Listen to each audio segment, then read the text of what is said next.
அனைவருக்கும் அன்பான வணக்கம்.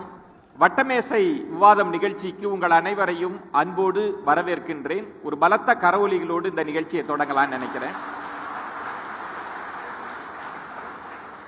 வாணியம்பாடியில் இந்த நிகழ்ச்சி நடப்பது கூடுதல் சிறப்பு. இந்த நிகழ்ச்சிக்கு என்ன தலைப்பு வைக்கலாம் அப்படின்னா, ஒரு முக்கியமான பேசுபொருளை விவாத பொருளாக மாற்றி இருக்கிறோம். சமீபத்தில் மத்திய அரசினுடைய நிதிநிலை அறிக்கை பல்வேறு மாநிலங்களில் விமர்சனங்களை ஏற்படுத்தி இருக்கிறது. தமிழ்நாட்டிலையும் அந்த விமர்சனம் எழுந்திருக்கிறது. நிதி ஒதுக்கீட்டில் பாரபட்சம் புறக்கணிக்கப்படுகிறதா தமிழ்நாடு? இந்த பொருள்ல தான் நம்ம விவாதிக்க இருக்கிறோம். நான் உங்கள் பலத்த கரவொலிகளுக்கு மத்தியில் சிறப்பு விருந்தினர்களை அறிமுகம் செய்து விடுகிறேன். திமுகவில் இருந்து சட்டமன்ற உறுப்பினர் திரு எழிலரசன் அவர்கள் வந்திருக்கிறார். வணக்கம் திரு எழிலரசன். பாட்டாளி மக்கள் கட்சியிலிருந்து வழக்கறிஞர் திரு பாலு அவர்கள் வந்திருக்கிறார். வணக்கம் திரு பாலு. மாமகவில் இருந்து சட்டமன்ற உறுப்பினர் திரு அப்துல் சமத் அவர்கள் வந்திருக்கிறார். பட்டய கணக்காளர் திரு ஜி சேகர் அவர்கள் வந்திருக்கிறார். கொங்கு இளைஞர் பேரவையிலிருந்து முன்னாள் எம்எல்ஏ திரு தனியரசு அவர்கள் வந்திருக்கிறார். இன்னும் சற்று நேரத்தில் பாஜகவில் இருந்து எஸ்டி சூர்யா அவர்களும் வர இருக்கிறார். அவரையும் வரவேற்று விடலாம். நம்ம 3 சுற்றுகளாக இந்த விவாத நிகழ்ச்சி நடைபெற இருக்குது. முதல் சுற்று ஒவ்வொருவருக்கும் நான் 3 நிமிடம் கொடுப்பேன். எந்த குறுக்கீடும் இல்லாமல் அவர்களுடைய கருத்தை எடுத்து வைக்கலாம். முதலாவதாக திரு எழிலரசன், சொல்லுங்க, என்ன எதிர்பார்த்தீங்க பட்ஜெட்ல, என்ன கிடைக்கல? அனைவருக்கும் வணக்கம். திருமதி நிர்மலா சீதாராமன் அவர்கள் குரலையில் தொடங்க வேண்டிய நிதிநிலை அறிக்கையை தொடங்காதது எனக்கு வருத்தம் என்றாலும் நான் ஒரு திருக்குறளோடு தொடங்கிட விரும்புகிறேன். வஞ்ச மனத்தான் படிரொழுக்கம் பூதங்கள் 5 அகத்தே நகும் அப்படின்ற ஒரு வள்ளுவரனுடைய வாக்கு.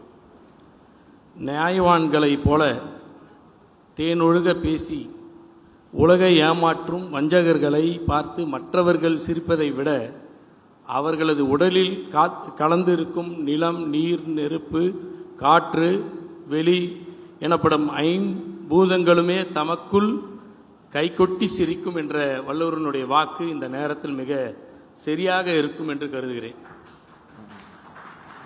நான் சொல்வதற்கு காரணம், தமிழ்நாட்டில் இருக்கக்கூடிய மக்களினுடைய ஏகோபித்த உணர்வுகளை மதிக்காமல், தமிழ்நாட்டுக்கு தர வேண்டிய நிதியை தராமல் வஞ்சித்து இருக்கிறது ஒன்றிய பாஜக அரசு என்று நாங்கள் விமர்சிப்பதை ஏதோ திராவிட முன்னேற்ற கழகம் தன்னுடைய அரசியலுக்காக விமர்சிக்கிறது என்றெல்லாம் பொதுவாக சொல்லக்கூடியவர்களுக்கு நான் சொல்கிறேன், இந்த நிதிநிலை அறிக்கையை வாசித்தவர்களுக்கே அவர் உள் இருக்கக்கூடிய அந்த 5 பூதங்களே கைகொட்டி சிரிக்கும் என்ற நிர்மலா சீதாராமன் அவனுக்கு தெரிந்த காரணத்தினால்தான் இந்த முறை தமிழ்நாடு என்ற சொல்லையும் சொல்லவில்லை, திருக்குறளையும் வாசிக்காமல் நிதிநிலை அறிக்கையை வாசித்திருக்கிறார். தமிழ்நாட்டிற்கு வழங்கப்பட வேண்டிய நிதிகளாக மிக முக்கியமானது 2 முக்கிய பேரிடர்கள். சென்னை பகுதியில் ஏற்பட்ட பேரிடரமாக, இன்னொன்று தூத்துக்குடி, கன்னியாகுமரி, திருநெல்வேலி, தென்காசி ஆகிய பகுதிகள் பாதிக்கப்பட்டதுக்காக. இந்த பேரிடருக்காக கணக்கிடப்பட்டது 37,000 கோடி தரப்பட வேண்டும் என்ற கோரிக்கை வைக்கப்பட்டது. அம்மையார் நிர்மலா சீதாராமன் அவர்களை பார்வையிட்டு பார்த்து இதில் அவசியம் இருக்கிறது என்பதையெல்லாம் குறித்து பேசிவிட்டு போனார்கள். தருவார்கள் என்று எதிர்பார்த்தால் நாடாளுமன்ற தேர்தல் வரையிலும் தரவில்லை. முடித்துவிட்ட பிறகு, பொறுப்பேற்ற பிறகு தருவார்கள் என்று எதிர்பார்த்தால் அதையும் தராமல் இன்றைக்கு ₹1 கூட அதற்காக தர முடியாது என்று கைவிரித்து இருக்கிறார்கள். ஆனால் குஜராத்திற்கு 1000 கோடி ரூபாய் வெள்ளத்திற்கு மட்டுமே வழங்கப்பட்டிருக்கு. இந்த மாதிரி பேரிடர் கூட கிடையாது, வெள்ள பாதிப்புக்கு மட்டுமே. சென்னையினுடைய கட்டமைப்பை மேம்படுத்தப்பட வேண்டும் என்பதற்காக மெட்ரோ ரயில் திட்டம், இது நாங்கள் கொண்டு வருவதற்கு முன்பாக 2020-21க்காகவே பாஜக அரசால் அறிவிக்கப்பட்டு 2021 திரு அமித்ஷா அவர்களாலேயே தொடங்கி வைக்கப்பட்ட மெட்ரோ ரயில் திட்டம். தொடங்கி வைக்கும் பொழுதே சொல்றாங்க 62,000 கோடி தேவைப்படுகிறது. பொழுது 50% ஒன்றிய அரசு தரும், 50% மாநில அரசு செலவழித்து செய்யப்பட வேண்டும் என்று சொன்னது. 3 ஆண்டுகள் தொடர்கிறது. இதுவரையிலும் அதற்கான நிதியை தராமலேயே இழுத்தடிக்கப்படுகிறது. எப்போ பார்த்தாலும் கோவைக்கு எதுவுமே செய்யல, அந்த மேற்கு மண்டலத்தையே திமுக புறக்கணிக்கிறதா அப்படின்லாம் ஒரு விமர்சனத்தை வைக்கக்கூடியவர்களுக்கு கோவையிலும் மதுரையிலும் ஒரு மெட்ரோ ரயில் திட்டத்தை கொண்டு வர வேண்டும் என்று அதற்காக கேட்டோம். அதற்கான நிதியை தருவார்கள் என்றால் ஒப்புதலையும் தரவில்லை, நிதி ஒதுக்கீடு பற்றியும் பேசப்படவில்லை. நான் மீண்டும் மீண்டும் இது போன்ற விஷயங்களை பேசுகிறேன். குறிப்பாக சொல்ல வேண்டும் சொன்னால், இந்தியாவிலேயே ஒரு மாநிலம் அதிகமாக நகரமயமாகி இருக்கக்கூடிய மாநிலம் எது என்று சொன்னால் தமிழ்நாடு. 10 முக்கிய நகரங்கள் கொண்டு இருக்கக்கூடியதாக இந்த ஒரு நகரமயமாக்கலுக்கு, இந்த நகரமயமாகுதலிருந்து தொழில்மயமாகுதல், இது பெரும் பொருளாதார வளர்ச்சியை தரக்கூடியதற்கு கட்டமைப்புகள் மிக அவசியம். ரோட்வேவா இருக்கட்டும், ரயில்வேவா இருக்கட்டும், ஏர்வேவாக இருக்கட்டும், இவை அனைத்திற்கும் வழங்கப்பட வேண்டிய நிதியினை வழங்குவதில் பாரபட்சம் பார்க்கப்பட்டிருக்கிறது என்ற குற்றச்சாட்டை தான் நாங்கள் வைக்கிறோம். எல்லாவற்றுக்கும் மேலாக தமிழ்நாடு என்ற சொல் இல்லை, தமிழ்நாட்டுக்கு நிதி இல்லை. திருக்குறள் எப்பொழுது பார்த்தாலும் அவர்கள் துணைக்கு திருக்குறளை அழைக்கக்கூடிய திருக்குறளும் கைவிடப்பட்டிருக்கிறது. அப்ப தமிழ்நாட்டிற்கு திருக்குறள் மீது காட்டுகிற பரிவுகள், பாசம் எல்லாம் வேஷம் என்கின்ற அளவிற்குத்தான் மோடி அரசு இருந்திருக்கிறது. எதை முடிக்கணும்னு நினைக்கிறேன்னா, யாருக்கு நிதி கொடுப்பேன்னா, எங்க ஆட்சியை காப்பாற்றுற பீகார் நிதிஷ்குமாருக்கும், எங்க ஆட்சியை காப்பாற்றுற ஆந்திர பிரதேசுக்கானுக்கும் மட்டும்தான் தருவேன் என்று சொல்லி ஒட்டுமொத்த இந்தியாவையும் இன்றைக்கு வஞ்சித்து இருக்கக்கூடிய நிதிநிலை அறிக்கையை தந்திருக்கிறது மோடி அரசு என்பதுதான் என்னுடைய குற்றச்சாட்டாக முதல் சுற்றில் சொல்ல கடமைப்பட்டு. நன்றி. முதல் கட்ட பார்வையை பதிவு செய்திருக்கிறார்.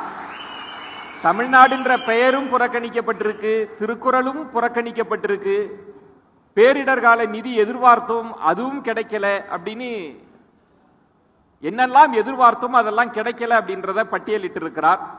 திரு ஜி சேகர் அவர்கள் இதற்கு பதிலுரை வழங்க வேண்டும். என்ன தமிழ்நாட்டுக்கு இந்த நிதிநிலை அறிக்கை கொடுத்திருக்குன்னு நினைக்கிறீங்க? வாணியம்பாடி நேயர்களுக்கு வணக்கம். இந்த இடத்துல இருக்கும்போது முதல்ல உங்க ஊரை பத்தி சொல்லிக்கிறேன்.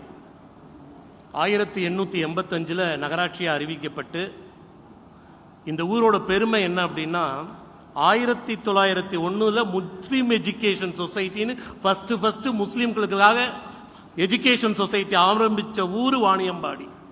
கிட்டத்தட்ட 120. எதுக்காக இதை சொல்ல விரும்புகிறேன்னா, சில கருத்துக்கள் நான் சொல்வது உண்மை 100% உண்மையாக இருக்கிறத தான் பேச விரும்புகிறேன். நமது நண்பர் சொன்னார், இந்த பட்ஜெட்ல தமிழ்நாடு ஒதுக்கப்பட்டு விட்டது அப்படின்னு. முதல்ல தமிழ்நாட்டிலேருந்து இந்த இந்தியா சுதந்திரம் அடைஞ்சதுலேருந்து 75 ஆண்டு ஆச்சு. எத்தனை தமிழர்கள் நிதி மந்திரிகளாக இருந்தார்கள்? எத்தனை தடவை திருக்குறளை பேசினார்கள்? சி சுப்பிரமணியம் இருந்தாரு, ஆர் வெங்கட்ராமன் இருந்தாரு, அப்புறம் சிதம்பரம் ஐயா இருந்தாரு, இப்ப நிர்மலா சீதாராமன் இருக்காங்க. நீங்க இப்ப நான் சொல்றதெல்லாம் நீங்க பேச்சா எடுத்துக்க வேண்டாம். ஆதாரம் வேணும் என்று எதிர்பார்க்கிறவங்க தயவு செஞ்சு எல்லார் கையிலும் ஒரு மொபைல் போன் இருக்கு, கொஞ்சம் இந்த மீட்டிங் முடிஞ்ச பிறகு ஹோம்ஒர்க் பண்ணுங்க. indiabudget.gov.in இருக்கு. அதுல 1947க்கு அப்புறம் 50லேருந்து இன்னி வரைக்கும் எந்த பினான்ஸ் மினிஸ்டர் என்ன பட்ஜெட் பேசினாங்கிற அத்தனை விவரமும் இருக்கு. நான் சொல்றதா எடுத்துக்க வேண்டாம். இதுல எத்தனை தடவை திருக்குறளை யூஸ் பண்ணிருக்காங்கன்னு பாருங்க. இதை திருக்குறள் யூஸ் பண்ணதுனால, பண்ணவில்லை என்றதுனால தமிழ்நாடு ஒதுக்கப்பட்டதுங்கிறதுக்கு கிடையாது. இதுக்கு முன்னாடி சிதம்பரம் அவர்களும் 3-4 தடவை யூஸ் பண்ணல. ஆர் வெங்கட்ராமன் ஐயா யூஸ் பண்ணதாவே எனக்கு ஞாபகமே இல்லை, நான் படிச்சு பார்த்த வரைக்கும். அதனால இதை ஒரு பெரிய குறையா எடுத்துக்கிட்டு தமிழ்நாடு ஒதுக்கப்பட்டதுன்னு சொல்றதுல அர்த்தமே இல்லை. இந்த வாணியம்பாடியில என்ன ஒரு இம்பார்ட்டன் அப்படின்னா, நான் சொல்லல, விக்கிபீடியா சொல்றது, 86% மக்கள் கல்வி அறிவு பெற்ற மக்கள். இதை எதற்கு சொல்றேன் அப்படின்னா, ஐயா திருக்குறளோட ஆரம்பிச்சாரு, நானும் ஒரு திருக்குறளை சொல்லிக்கிறேன். எப்பொருள் யார் யார் வாய் கேட்பினும் அப்பொருள் மெய்ப்பொருள் காண்பது அறிவு. ஏன்னா நீங்கெல்லாம் கல்வியில ரொம்ப உடையவங்க. அவங்க ஆளுங்கட்சியில இருக்கலாம், தமிழ்நாட்டில் இருக்கிற கட்சியில இருக்கலாம், நான் எந்த கட்சியிலையும் இல்லை. ஆனா நான் சொல்ற ஃபேக்ட்ஸ் உண்மை. 2004 14 வரைக்கும் தமிழகத்திற்கு அலாட் பண்ணப்பட்டது 8054 கோடி. 2014 இன்னி வரைக்கும் இந்த பட்ஜெட் வரைக்கும் அலோகேட் பண்ணது 1,05,000 கோடிங்க. ஐயா நான் சொல்லல, பட்ஜெட் டாக்குமெண்ட்ல பேஜ் நம்பர் 11 எடுத்து பாருங்க, அதுல இருக்கு. நான் சொல்லல. அதாவது இந்த பட்ஜெட்ல வந்து மாநிலங்களுக்கு ஒதுக்கப்பட்டதுங்கிறாங்க, மாநிலங்களோட பேரே சொல்லுங்கிறாங்க. நான் உங்களுக்கு ஒரு உதாரணம் சொல்றேன். இந்த பட்ஜெட்ல பீகாரோட பேர் சொல்லப்பட்டது, ஆந்திராவோட பேர் சொல்லப்பட்டது, அதனால உடனே அவங்க ஆளுங்கட்சிக்கு கூட்டணினால பேர் சொல்லப்பட்டது. தமிழகத்தில் அத்தனை ஊடகங்களும் புதிய தலைமுறையில எல்லாரும் சேர்த்து சொல்லிட்டு இருக்கீங்க. ஆனா உங்களுக்கு எல்லாம் ஒண்ணு சொல்றேன், 2021 பட்ஜெட்ல பேஜ் நம்பர் 10ல பேராகிராஃப் 51 போய் பாருங்க. அன்னைக்கு அந்த பட்ஜெட்ல சொல்லியிருக்காங்க, தமிழ்நாட்டுக்கு 3500 கிலோமீட்டர் ரோடுக்கு 1,03,000 கோடி ரூபாய் ஒதுக்கப்படுகிறது. அப்ப தமிழ்நாடு பேர் அப்ப சொல்லலையா? அதுல கேரளா பேரும் சொன்னாங்க, வெஸ்ட் பெங்கால் பேரும் சொன்னாங்க. எதுக்கு சொல்றேன்னா, இதெல்லாம் வந்து சில மாநிலங்களின் பெயர்கள் சொல்லப்படவில்லை என்கிறதுனால அந்த மாநிலங்கள் ஒதுக்கப்பட்டதுன்னு சொல்ல வேண்டாம். இதுல என்னன்னா, நீங்க புதிய தலைமுறைன்னு சொன்னதுல நீங்க தலையீடு கிடையாதுன்னு சொல்லிட்டு நடுநிலையாளரே தலையீடு பண்ணுவது சரியான முறையல்ல. புதிய தலைமுறையை நீங்க சொன்னதுனாலதான் நான் வரேன். நீங்க தான் என்ன அழைச்சீங்க? ஐயா, நான் என்ன வேணா பேசுறேன், நீங்க தலையிடக்கூடாது. நான் பேசும்போது நீங்க தலையிடக்கூடாது. கருத்து நீங்க அழைச்சதுனாலதான் வந்தேன். இன்னொன்னு சொன்னாரு, சென்னை மெட்ரோ ரயிலுக்கு மத்திய அரசாங்கம் அக்ரி பண்ண 50% பணத்தை தரவில்லை. உண்மைதாங்க, ஒத்துக்கிறேங்க, பொய் இல்லைங்க. ஆனா எல்லாரும் ஒன்னே ஒண்ணு பண்ணுங்க, CMRL.in சென்னை மெட்ரோ ரயிலோட பேலன்ஸ் ஷீட் இருக்கு. 2023 வரைக்கும் பேலன்ஸ் ஷீட் பப்ளிஷ் ஆயிடுச்சு. 2024 பேலன்ஸ் ஷீட் இந்த எப்போதும் ஆகஸ்ட் மாசத்துல பப்ளிஷ் பண்றாங்க, எனி டைம் வரலாம். மத்திய அரசாங்கம் பிராமிஸ் பண்ண 50% வரல. அதே நேரத்தில் என்ன சொல்ல பிரியப்படுறேன்னா, மத்திய அரசாங்கம் இன்னொன்னு பிராமிஸ் பண்ணிட்டு, நாங்கள் 60,000 கோடி ரூபாய் ஜெய்காட்டேந்து கடனா வாங்கி தருவோம். இன்னைக்கு ப்ராஜெக்ட் நடந்துட்டு இருக்குன்னா, அவங்க ஜெய்காட்டேந்து வாங்கி கொடுத்த லோனை முதல்ல வாங்கி கொடுத்துட்டு இருக்காங்க. ஏன்னா அந்த பணத்துக்கு வட்டி மத்திய அரசாங்கம் தான் கட்டுறது 0.2%. முதல்ல லோனை ரிலீஸ் பண்றாங்க, அப்புறம் செல்ஃப் ஃபண்ட் ரிலீஸ் பண்றாங்க. சோ அவங்க 2 அக்ரிமெண்ட் போட்டாங்க. நாங்க போடுவது இவ்வளவு, நாங்க வெளிநாட்டில் இருந்து கடனாக வாங்கி கொடுப்பது. நன்றி ஜி சேகர். இருங்க, ஒரே ஒரு நிமிஷம் இதுல சொல்லிக்கணும்ல, உடனே கடனை தான் தராங்கன்னு சொல்லிப்பாங்கல்ல. யாரோ ஒருத்தர் ஆண்டுக்கு வந்து 60,000 கோடி 0.2%. இங்க எல்லாரும் வியாபாரிகள், வாணியம்பாடிக்காரங்க வியாபாரிகள். 0.2% per month இல்ல, per annum. யாரோ கடன் தரானா அந்த பணத்தை வாங்கி முதல்ல ப்ராஜெக்ட்ல போடுவாங்களா, சொந்த பணத்தை ப்ராஜெக்ட்ல போடுவாங்களா? நீங்க பாருங்க, அதுதான் நடந்துட்டு இருக்கு மத்திய அரசு. முதல் கட்ட கருத்தை முன் வச்சிருக்கிறாரு அப்துல் சமத். இப்ப அவர் சொன்னது திருக்குறளை எத்தனை பேர் சொன்னாங்க என்கிற பட்டியல். அதற்கு பிறகு மெட்ரோவுக்கு நேரடியா நாங்க நிதி கொடுக்காம இருக்கலாம், நாங்க தானே கேரண்டி பண்ணோம் அப்படின்றதும். அடுத்து இந்த ஒப்பீடை தொடர்ந்து வச்சுட்டே இருக்கிறாங்க. காங்கிரஸ் அரசு இருந்தபோது 8,000 கோடி தான், நாங்க 1,00,000 கோடி கொடுத்திருக்கிறோம், எங்கே புறக்கணிக்கப்பட்டது? இதுதான் அவர் முன்வைக்கிற கேள்வி. வரலாற்று சிறப்பு வாய்ந்த வாணியம்பாடி நகரத்தில் நடைபெறக்கூடிய புதிய தலைமுறையினுடைய வட்டமேஜை விவாதத்தில் பங்கு பெறுவதில் மற்றற்ற மகிழ்ச்சி அடைகின்றேன். இந்த பட்ஜெட் என்பது ஒருங்கிணைந்த தேசத்தினுடைய வளர்ச்சியை மையப்படுத்தியதாக இல்லை என்பது நம்முடைய குற்றச்சாட்டு.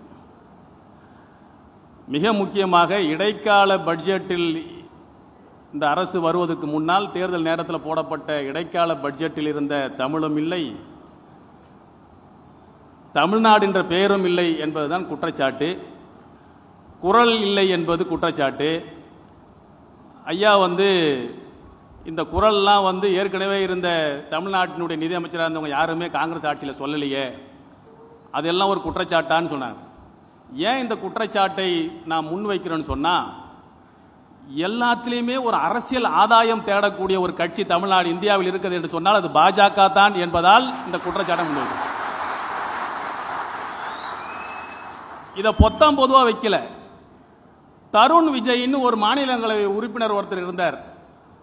2014 இருந்து இந்த ஆட்சி, முதல் மோடி ஆட்சி வந்ததிலிருந்து 17 வரைக்கும் ஒரு 3 வருஷம் அவர் இந்த திருக்குறளை தூக்கிட்டு பண்ண அழிச்சாட்டம் இருக்க.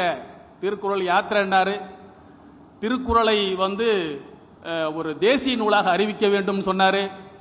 அப்புறம் என்ன செஞ்சாரு, ராணுவ அமைச்சர் உள்துறை அமைச்சராக இருந்த ராஜ்நாத் சிங் கிட்ட போய் சொன்னாரு, ராணுவ வீரர்கள் எல்லாம் திருக்குறளை படித்தால்தான் மன உறுதியோடு இருப்பார்கள், எனவே திருக்குறளை படிக்க சொல்லி வற்புறுத்துங்கள் என்று இந்த தருண் விஜய் சொன்னாரு. அப்புறம் திருவள்ளுவரை தூக்கிட்டு போய் கங்கை ஆற்றங்கரையில் நான் நிறுவப் போகிறேன் என்று கொண்டு போய் அங்க உயர் ஜாதி ஆதிக்கத்தை சேர்ந்தவர்கள் திருவள்ளுவரை இங்கே நிறுவக்கூடாது என்று தடுத்ததால் அங்க பூங்காவில் போட்டார். கடைசியாக அந்த தருண் விஜய் சொன்னது என்னன்னு சொன்னா, ஒரு ஆப்பிரிக்கா இனத்தை சேர்ந்த மாணவனை ஒருத்தன் டெல்லியில தாக்கிறாங்க. தாக்கின உடனே அதுக்கு இவர் பதில் சொல்றேன்னு சொல்றாரு. கருப்பினர் என்பவர், கருப்பு இனத்தை சேர்ந்தவர் என்பதற்காக வேண்டி அவர் மீது தாக்குதல் நடத்தல. அப்படி இருந்தா தென்னிந்தியாவில் இருக்கக்கூடியவர்களோடு நாங்கள் இணைந்து வாழ முடியுமா? என்னது திருக்குறளையும் திருவள்ளுவரையும் தூக்கி பிடித்து தமிழர்களை தூக்கி பிடிப்பதாக சொன்ன தருண் விஜய் கடைசியாக சொன்னது என்னன்னு சொன்னா, நம்ம எல்லாம் கருப்பர்களாம், அவங்க வெள்ளையர்களாம், இந்த இனபேதம் இருந்துச்சு சொன்னா நாங்க அவங்க கூட சேர்ந்து வாழ்வோமா அப்படின்னு சொன்ன தருண் விஜய் எங்க காணப்படாருன்னு தெரியல. பட்ஜெட்டுக்கு வந்துடலாமா? பட்ஜெட்டுக்குள்ள வந்தா சரி. அப்ப இது என்ன, எதுக்காக வேண்டி இந்த குறள்களை இவர்கள் பயன்படுத்துறாங்க சொன்னா, அரசியல் ஆதாயத்துக்கு பயன்படுத்துறாங்க. குறள் மட்டும் இல்லைங்க, இந்த பட்ஜெட்ல அயோத்தியை காணோம். அயோத்தியை வைத்து ஆட்சிக்கு வந்த பாஜக அயோத்தியை கைவிட்டது எதனால் என்று அந்த தொகுதியில் வெற்றி பெற்றிருக்கக்கூடிய சமாஜ்வாடியினுடைய எம்பி கேட்கிறார். நான் லென்ஸ் வச்சு பார்த்தேன், அயோத்திக்கு ஏதாவது திட்டம் அறிவிச்சிருக்கலான்னு. ஒரு திட்டமும் இல்லை. ஏன்? உத்தரப்பிரதேசம் அவர்களுக்கு சரியான பாடத்தை கற்பித்தது. இந்தியா கூட்டணி 43 தொகுதியில் வெற்றி பெற்றது. எந்த அயோத்தியில் அநியாயம் செய்துவிட்டு கோவிலை திறந்து அதன் மூலம் அரசியல் அதை நடந்தாங்களோ அதே அயோத்தியில படுதோல்வியை அந்த மக்கள் பரிசாக தந்தார்கள் இந்த பிஜேபிக்கு. இப்ப அயோத்தியை கைவிட்டாச்சு. இன்றைக்கு தமிழ்நாடு மீது ஏன் இவர்களுக்கு இவ்வளவு கோபம்? தமிழ்நாடு 40 தொகுதியிலும் மரண அடி கொடுத்தது, அதுதான் கோபம், வேற என்ன கோபம்? கோவையில் நின்ற பாஜக தலைவர் அண்ணாமலை அவர் தனியா ஒரு தேர்தல் அறிக்கையை வெளியிட்டார். என் கனவு நமது கோவை அப்படின்னு தலைப்பு போட்டு, நான் பிரதமருடன் ஹாட்லைனில் பேசிக் கொண்டிருக்கிறேன், எனவே நான் வெற்றி பெற்றால் இங்கே உலகத்தரத்திலான ஒரு விமான நிலையத்தை கொண்டு வருவேன், மெட்ரோ ரயிலை கொண்டு வருவேன், அப்புறம் ஐஐடி, ஐஐஎம், கேன்சர் ஹாஸ்பிட்டல், இப்படி கோயம்புத்தூரையே பெரிய லெவலில் நான் கொண்டு வந்துருவேன்னு சொன்னவர் இன்றைக்கு தோல்வி அடைஞ்ச உடனே எங்க போனாருன்னு தெரியல. அப்ப தோல்வி என்பது இவர்களுக்கு மக்கள் பிரச்சனையை பற்றி கவலையற்றவர்களாக மாத்தினோம். இவர்கள் நிலையே இதுதான். அப்ப இது குரலாக இருந்தாலும் சரி, மக்கள் சேவையாக இருந்தாலும் சரி, அரசியல் ஆதாயம் மட்டும்தான் இவருடைய நோக்கம். அரசியல் ஆதாயம் கிடைக்கவில்லை என்று சொன்னால் மக்கள் நலன்களை புறந்தள்ளக்கூடியவர்கள் பாஜக என்பதுதான் எங்களுடைய முதல் கட்ட குற்றச்சாட்டு. நன்றி அப்துல் சமத். அப்துல் சமத் எடுத்து வச்சிருக்கிற வாதம் என்ன அப்படின்னா, தோல்வி வந்தால் அவங்க தமிழ்நாட்டை மட்டும் புறக்கணிக்க மாட்டாங்க, உத்தரப்பிரதேசத்தை கூட புறக்கணிச்சிருவாங்க அப்படின்னு அவர் முதல் கட்ட வாதத்தை எடுத்து வச்சிருக்கிறார். மீண்டும் வட்டமேசை வாத நிகழ்ச்சிக்கு உங்களை வரவேற்கின்றேன். நிதி ஒதுக்கீட்டில் தமிழ்நாடு புறக்கணிக்கப்பட்டிருக்கிறதா, இந்த பொருளை தான் நம்ம விவாதித்துக் கொண்டிருக்கிறோம். நம்மோடு பாஜகவிலிருந்து சூர்யா அவர்களும் இணைந்திருக்கிறார், கொஞ்சம் தாமதமா வந்திருக்கிறார், அவரையும் வரவேற்று விடலாம். பாலு சார், உங்கள்கிட்ட தான் நான் கேட்டிருக்கணும், இருந்தாலும் சூர்யா வந்ததுனால கூட்டணி கட்சின்ற அந்த உரிமையோடு அவருக்கு அந்த வாய்ப்பை வழங்கலான்னு இருக்கிறேன். சூர்யா, இப்ப விவாதத்தில் முன்வைக்கப்படுவது தமிழ்நாடு புறக்கணிக்கப்படுது, பேரிடர் நிதி அதெல்லாம் பட்டியல் இருந்தாலும் திரு அண்ணாமலை ஒரு வாக்குறுதி கொடுத்தார், கோயம்புத்தூர் நான் ஹாட்லைன்லயே பிரைம் மினிஸ்டர்கிட்ட பேசுவேன்னு, அதுவும் வரல அப்படின்றத அப்துல் சமத் வைக்கிற குற்றச்சாட்டு. முதல்ல தாமதமா வந்ததுக்கு மன்னிக்கணும் எல்லாரும். இப்போ முதல்ல திமுக எம்எல்ஏ அண்ணன் வைத்த வாதம் இந்த பட்ஜெட்ல தமிழகத்தினுடைய பெயர் இடம்பெறவில்லை, அதனால் தமிழகம் புறக்கணிக்கப்பட்டு விட்டது அப்படின்றது. இப்போ நம்ம உட்கார்ந்து இருக்கக்கூடிய இந்த வாணியம்பாடி அப்படின்ற ஊர் தமிழகத்தில் திருப்பத்தூர் அப்படின்ற மாவட்டத்தில் இருக்கு, கரெக்டுங்களா? தமிழகத்தில் இந்த வருடம் நிதிநிலை அறிக்கையை மாண்புமிகு நிதியமைச்சர் தங்கம் தென்னரசு அவர்கள் சட்டசபையில் படிக்கும்போது அந்த முழு பட்ஜெட் உரையில் திருப்பத்தூர் என்ற பெயரே இடம்பெறவில்லை. ஆகையால் முதல்வர் மு.க. ஸ்டாலின் அவர்கள் தலைமையான திமுக அரசு திருப்பத்தூரை புறக்கணித்து விட்டது அப்படின்னு நான் சொல்றேன். ஆனா திருப்பத்தூரை மட்டும் புறக்கணிச்சிருந்தா பரவாயில்ல, மொத்தம் இருக்கக்கூடிய 38 மாவட்டங்கள்ல 27 மாவட்டங்களின் பெயரே வரவில்லை தமிழக பட்ஜெட்ல. அப்போ தமிழகத்துல 11 மாவட்டங்களுக்கு மட்டும்தான் பட்ஜெட் போடப்பட்டது, மீதி 27 மாவட்டங்களுக்கு பட்ஜெட்டே போடவில்லை அப்படின்ற கருத்தை நீங்கள் ஏற்றுக்கொள்வீர்கள் என்றால் நானும் தமிழகம் புறக்கணிக்கப்பட்டது என்ற கருத்தை ஏற்றுக்கொள்கிறேன். அப்படி நீங்கள் ஏற்றுக்கொள்ளவில்லை என்றால் தமிழகம் புறக்கணிக்கப்படவில்லை என்பதை நான் சொல்கிறேன். முதல் கருத்து. இரண்டாவது, மெட்ரோ திட்டத்துக்கு பணம் கொடுக்கல அப்படின்னு அண்ணன் சொன்னாங்க. இன்னொருத்தங்க கூட சொன்னாங்க, கோயம்புத்தூர் மதுரைக்கு மெட்ரோ தேவை அப்படின்னு சொல்லிட்டு மத்திய அரசு கிட்ட வந்து ரிப்போர்ட் சப்மிட் பண்ணியிருந்தாங்க. எப்பயுமே ஒரு திட்டத்தில் எப்படி நிதி அனுப்புவாங்க, நம்ம ரிப்போர்ட்லாம் சப்மிட் பண்ணால் அதெல்லாம் கரெக்டாக இருந்ததுன்னா மாநில அரசும் மத்திய அரசும் வந்து சேர்ந்து டிஸ்கஸ் பண்ணி ஒரு திட்டத்துக்கு பணம் அனுப்புவாங்க. இப்போ இந்த பட்ஜெட் முடிஞ்ச உடனே ஒரு திமுக எம்பி வந்து கேள்வி கேட்கிறார், கோயம்புத்தூர் எம்பிக்கும் மதுரை எம்பிக்கும் ஏன் நீங்க நிதி ஒதுக்கல அப்படின்னு மத்திய அரசாங்கத்தை பார்த்து. அதுக்கு மத்திய அரசாங்கம் ஒரு பதில் பாராளுமன்றத்திலே கொடுத்திருக்காங்க. என்ன சொல்லியிருக்காங்கன்னா, 2 ரிப்போர்ட்டும் வந்தது, ஆனால் அதில் comprehensive mobility plan, alternative analysis report இது 2ம் கட்டாயம் வைக்கணும். அது 2மே தமிழக அரசு வைக்காத காரணத்தினால் எங்களால் நிதியை ஒதுக்க முடியவில்லை அப்படின்னு சொல்லியிருக்காங்க. இது கூட பரவாயில்லைங்க, இது எல்லாமே பரவாயில்ல. நேத்து நடந்தது பாராளுமன்றத்தில் பிரிண்ட் அவுட்டோட கொண்டு வந்திருக்கேன். இப்ப இங்க உட்கார்ந்து இருக்கக்கூடிய தொகுதி, பாராளுமன்ற தொகுதி வேலூர் தொகுதி, இதனுடைய எம்பி திரு கதிரானந்த் அவர்கள் மத்திய அமைச்சர்கிட்ட ஒரு கேள்வி கேட்டிருக்காரு. என்ன கேள்வி கேட்டிருக்காருன்னா, வேலூர்ல மெட்ரோ திட்டம் துவங்குவதற்கான திட்டம் இருக்கின்றதா, வேலூர்ல மெட்ரோ திட்டம் அதற்கு எவ்வளவு நிதி ஒதுக்கி இருக்கீங்க அப்படின்னு கேட்டிருக்காரு. இப்போ நம்ம என்ன சொல்லணும், வேலூருக்கும் நாங்க மெட்ரோ நிதி கேட்டோம், ஆனா மோடி அரசு கொடுக்கல, மோடி ஒழிக பாஜக ஒழிக அப்படின்னு தானே சொல்லணும். ஆனா மத்திய அரசு என்ன பதில் சொல்லுச்சுன்னா, மெட்ரோ திட்டம் ஒரு மாநிலத்தில் வர வேண்டும் என்றால் அது ஸ்டேட் சப்ஜெக்ட், மாநில அரசிற்கு உட்பட்ட ஒரு விஷயம். அப்போ இங்க மெட்ரோ திட்டம் வேணுமா வேணாமான்னு முடிவு செய்ய வேண்டியது மாநில அரசு. மத்திய அரசுக்கு அதுல எந்த ரோலுமே இல்லை. இங்க பண்றோம்னு நீங்க ரிப்போர்ட் கொடுத்தீங்கன்னா அது ஃபண்ட் ஷேரிங் எப்படி பண்ணுவோம் தான் சொல்லுவாங்க. சோ மத்திய அரசு என்ன சொல்லுச்சுன்னா பதில்ல, திரு கதிரானந்த் அவர்களே, வேலூருக்கு நீங்க மெட்ரோ கேட்கறீங்க, நியாயமான விஷயம். ஆனா மத்திய அரசு நாங்க அதை கொடுக்க முடியாது, முதல்ல உங்க மாநில அரசு கிட்ட போய் சொல்லுங்க, அவங்க சொல்லுவாங்க வேலூருக்கு மெட்ரோ வேணுமா வேணாமான்னு. அவங்க எங்க கிட்ட கேட்டாங்கன்னா நாங்க நிதியை கொடுக்கிறோம் அப்படின்னு சொல்றாங்க. அப்போ எம்பி அவர்களுக்கு மெட்ரோ மாநிலத்துல வருதா மத்தியில வருதான்னு கூட தெரியாம திமுகவில் இருக்காங்கன்னா, நாங்க பணம் கொடுக்கலன்னு நீங்க சொன்னீங்கன்னா நாங்க என்ன பண்ண முடியும்? முதல்ல அது மாநிலத்தில் இருக்கா மத்தியத்தில் இருக்கான்னு தெரிஞ்சுக்கிட்டு அடுத்தது பேசணும் இல்லையா? இறுதியா ஒரு கருத்து இந்த ரவுண்ட்ல நான் சொல்லிடுறேன். சென்னை மெட்ரோக்கு 63 கோடி தரேன்னு சொன்னாரு மோடி, ₹1 கூட கொடுக்கல அப்படின்னா. 2 பேர் பேசினாங்க, நான் போன்ல கேட்டுட்டு வந்தேன். 50% மாநில அரசு, 50% மத்திய அரசுன்னு ஒத்துக்கிட்டாங்க அப்படின்னு எம்எல்ஏ அண்ணன் சொன்னாரு. அது தவறான தகவல், அப்படி எந்த மாதிரியும் கிடையாது. என்ன ஒப்புக்கொள்ளப்பட்டிருக்குன்னா 63 கோடியில மாநில அரசு, அதாவது திமுக அரசனுடைய பங்கு 22,228 கோடி, மத்திய அரசினோட பங்கு 7,425 கோடி, ஜைகா கடன் 20,196 கோடி, வேர்ல்டு பேங்க் கடன் 13,398 கோடி. இப்போ 2 உலக சர்வதேச நிறுவனங்கள்ல கடன் வாங்குவதற்கு எல்லா பேப்பர்ஸையும் மத்திய அரசு அப்ரூவல் பண்ணி கொடுத்தாகிவிட்டது. மாநில அரசு 22,000 கோடி செலவு பண்றேன்னு ஒப்புக்கொண்டு கையெழுத்து போட்டிருக்காங்க.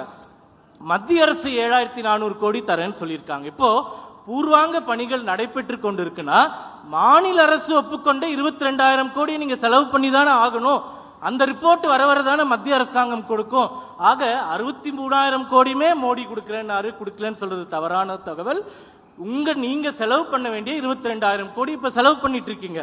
மோடி அவர்கள் கொடுக்கிறேன்னு சொன்ன 7,425 கோடி அந்த காலக்கெடுக்கு அதிகமாகாம முன்னாடியே நிச்சயமாக தமிழக அரசுக்கு கொடுக்கப்படும் என்ற உத்தரவாதத்தை இங்கே என்னால் கொடுக்க முடியும். நன்றி. முதல் கட்ட வாதத்தை முடிச்சிருக்கிறாரு. பார்வையாளர்களுக்கும் ஒரு சுவாரஸ்யம் தான், நிதி வருதோ இல்லையே பந்து ஒரு பக்கமும் மாறி மாறி நீங்க தான் கொடுக்கணும் நாங்க தான் கொடுக்கணும்னு. ஆனா குறுக்கீடுன்றது 2வது சுற்றுல இருக்கும். எக்ஸாக்ட் புள்ளி விவரங்கள் சரியா இருக்கா, எந்த புள்ளி விவரங்கள் தவறு அப்படின்றத குறுக்கிட்டு நம்ம சுற்றுல தெரிஞ்சுக்கலாம். திரு தனியரசு, மத்திய அரசு தமிழ்நாட்டை புறக்கணிச்சது அப்படின்ற ஒரு குற்றச்சாட்டு தவறானது. அதற்கான ஆதாரம் புள்ளி விவரங்களை திரு ஜி சேகர் அவர்கள் சொன்னாரு. இப்ப சூர்யா அவர்கள் சொன்னது மாநில அரசு சில விஷயங்கள்ல தங்கள் பொறுப்புகளை எடுத்துக்காம அதை மத்திய அரசு கிட்ட சொல்லிட்டு கொடுத்துட்டு பழியை எங்கள் மீது போடுகிறார்கள் அப்படின்றதுதான் வாதம். எங்கே ஒரு மாநிலம் புறக்கணிக்கப்பட்டது அப்படின்ற அந்த கருத்து இருக்குல்ல, அது எங்கிருந்து வருது? பொதுவாக இப்போ நம்ம இந்திய நாட்டினுடைய அரசியல் சூழல் 2024 நாடாளுமன்ற தேர்தலை இந்தியா எதிர்பார்த்தது, உலகம் எதிர்பார்த்தது. ஏன்னா இது ஒரு மிக முக்கியமான தேர்தல்.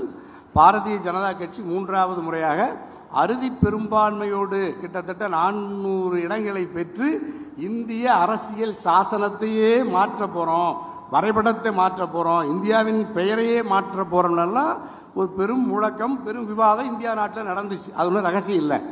இந்த தேர்தலில் பாஜகவினுடைய அந்த கனவை தகர்த்து ஜனநாயக சக்திகள் இந்தியாவில் வலிமையாக பாஜகவினுடைய அந்த அறுதி பெரும்பான்மையை தடுத்து நிறுத்தி கட்டுப்படுத்திய ஒரு முக்கியமான தேர்தல் 2024 தேர்தல். இந்த தேர்தல் சரி, இப்போ இந்த தேர்தல் நடந்து முடிஞ்சிருச்சு. இந்த தேர்தலில் பாஜக தனிப்பெரும்பான்மையோடு ஆட்சிக்கு வர முடியல. பீகார், ஆந்திராவினுடைய ஆதரவில் தான் இந்த ஆட்சி நகருகிறது என்கின்ற சூழலில் நடந்த முதல் நிதிநிலை அறிக்கை இந்தியாவினுடைய 2024 பட்ஜெட். அந்த பட்ஜெட்டில் பிரத்யேகமாக இப்போ ஐயா சொன்னாங்க, எந்த இடத்துல இப்போ நம்ம சூரிய ஐயா கூட சொன்னாங்க, திருப்பத்தூர் பேர் தமிழ்நாட்டில் பட்ஜெட்டில் வரல அப்படின்னு சொன்னாங்க. அதே மாதிரி இந்தியாவில் இருக்கிற எல்லா மாநிலங்களினுடைய பெயரையும் சொல்ல வேண்டிய கட்டாயம் இல்லைன்னு சொன்னாங்க.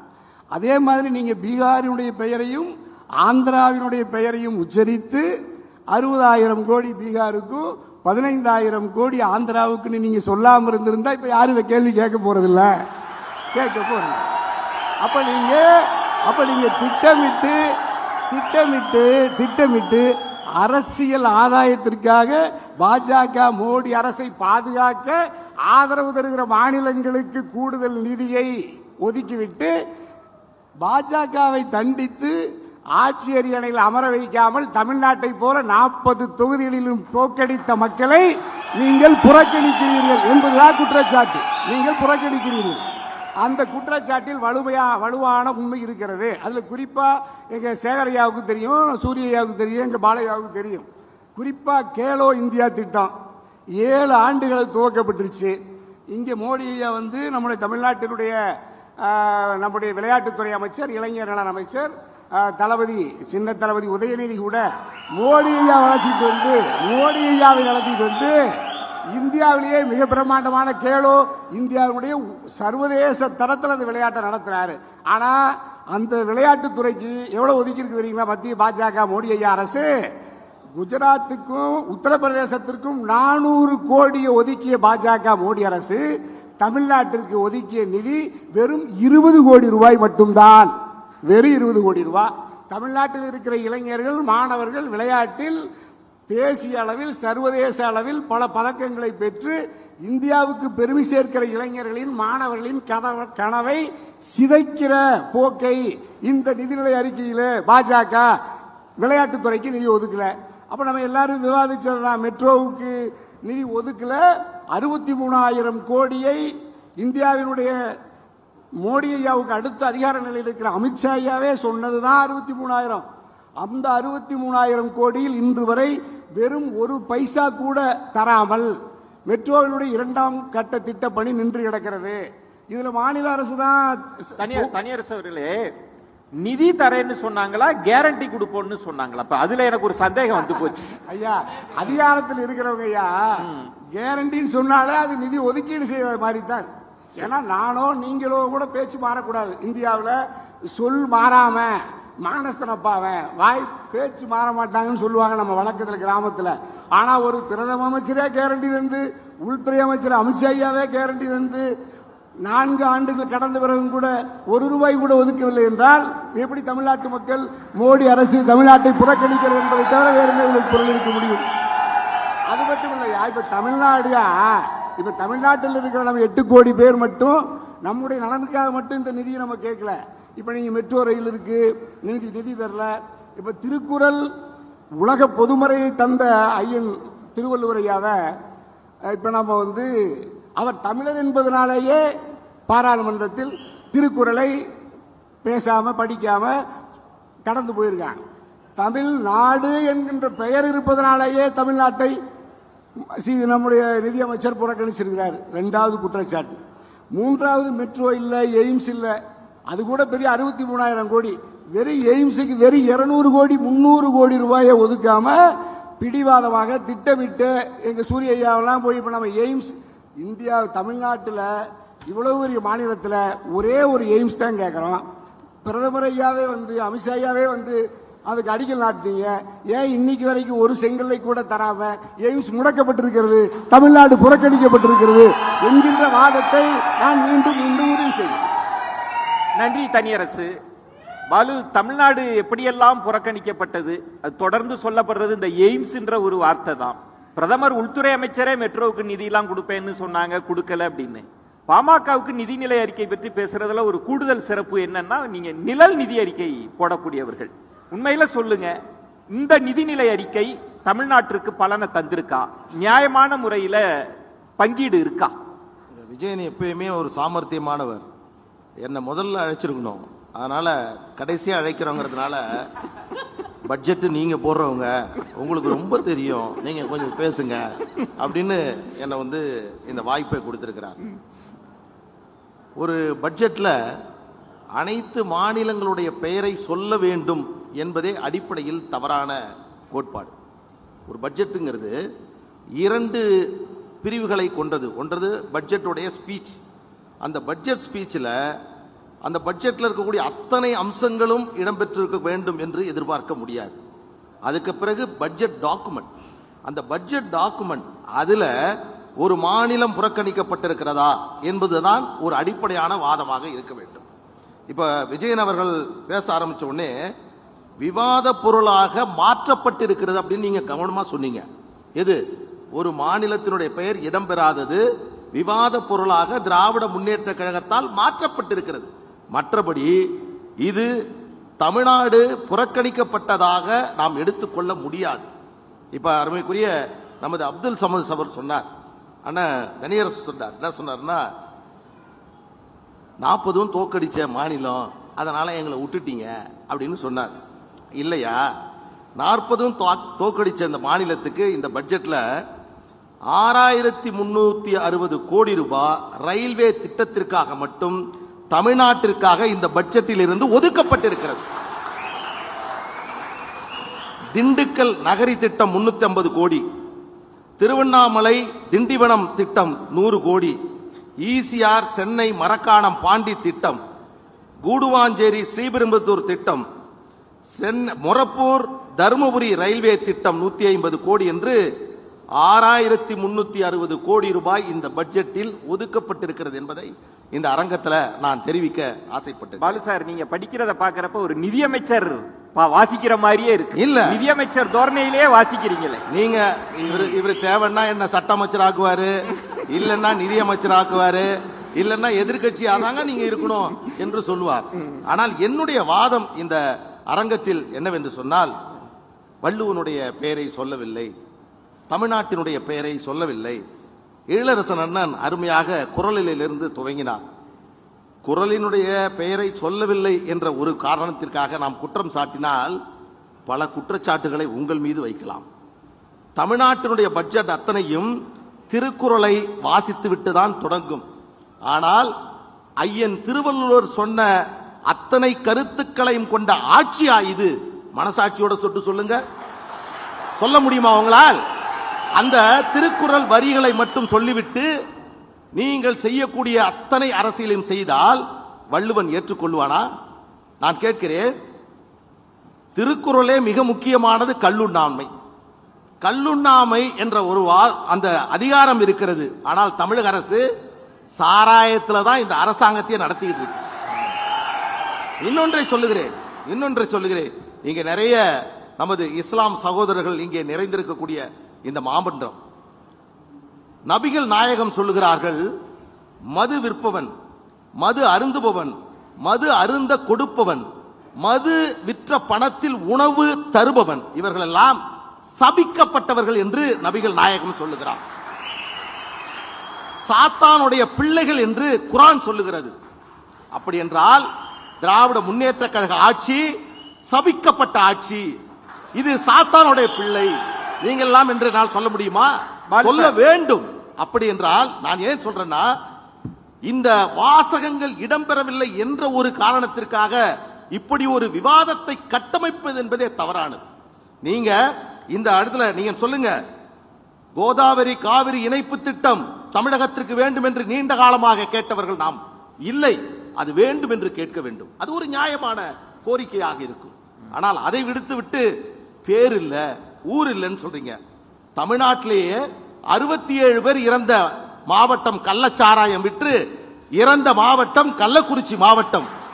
உங்க பட்ஜெட்ல கள்ளக்குறிச்சி என்ற வார்த்தையே இல்லை, புறக்கணிச்சிட்டீங்கன்னு சொல்லலாமா?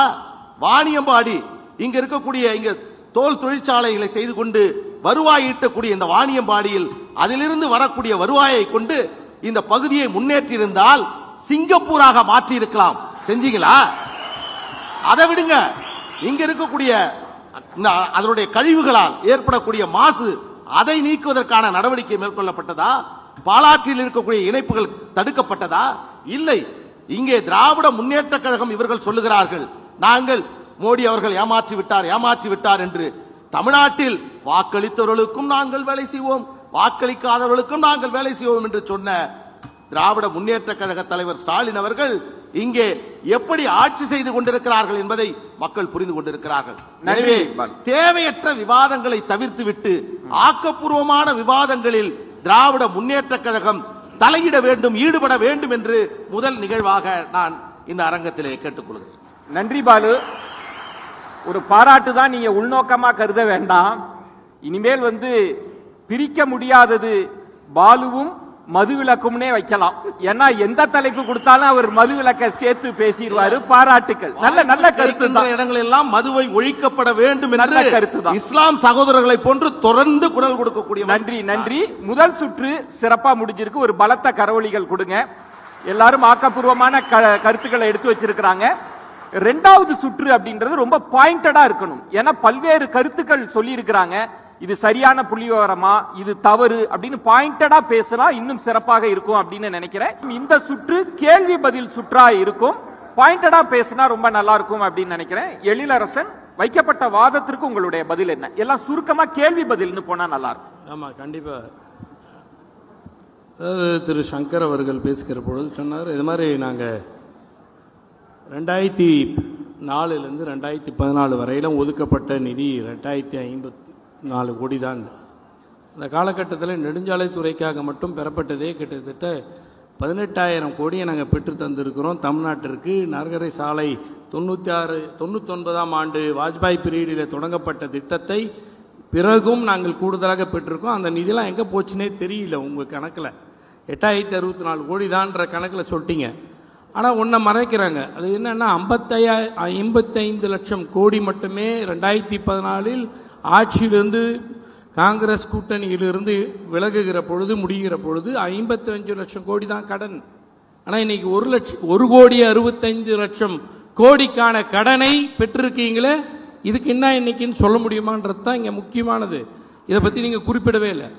ஒரு சொல்கிறாங்க திரும்ப மது விற்பனை, கல் உள்ளாமை அப்படின்றத பற்றி திரு பாலு அவர்கள் பேசுகிற பொழுதெல்லாம் சொல்லுவார். நாங்கள் அதில் மாறுபட்ட கருத்து இல்லை. ஆனால் ஏதோ இந்த அரசு திரும்ப மது விற்பனையில் மட்டுமே நடைபெறுகிறது என்ற பொய்யான பிரச்சாரத்தை முதலில் நிறுத்துங்கள் என்று சொல்லிக் கொள்கிறேன்.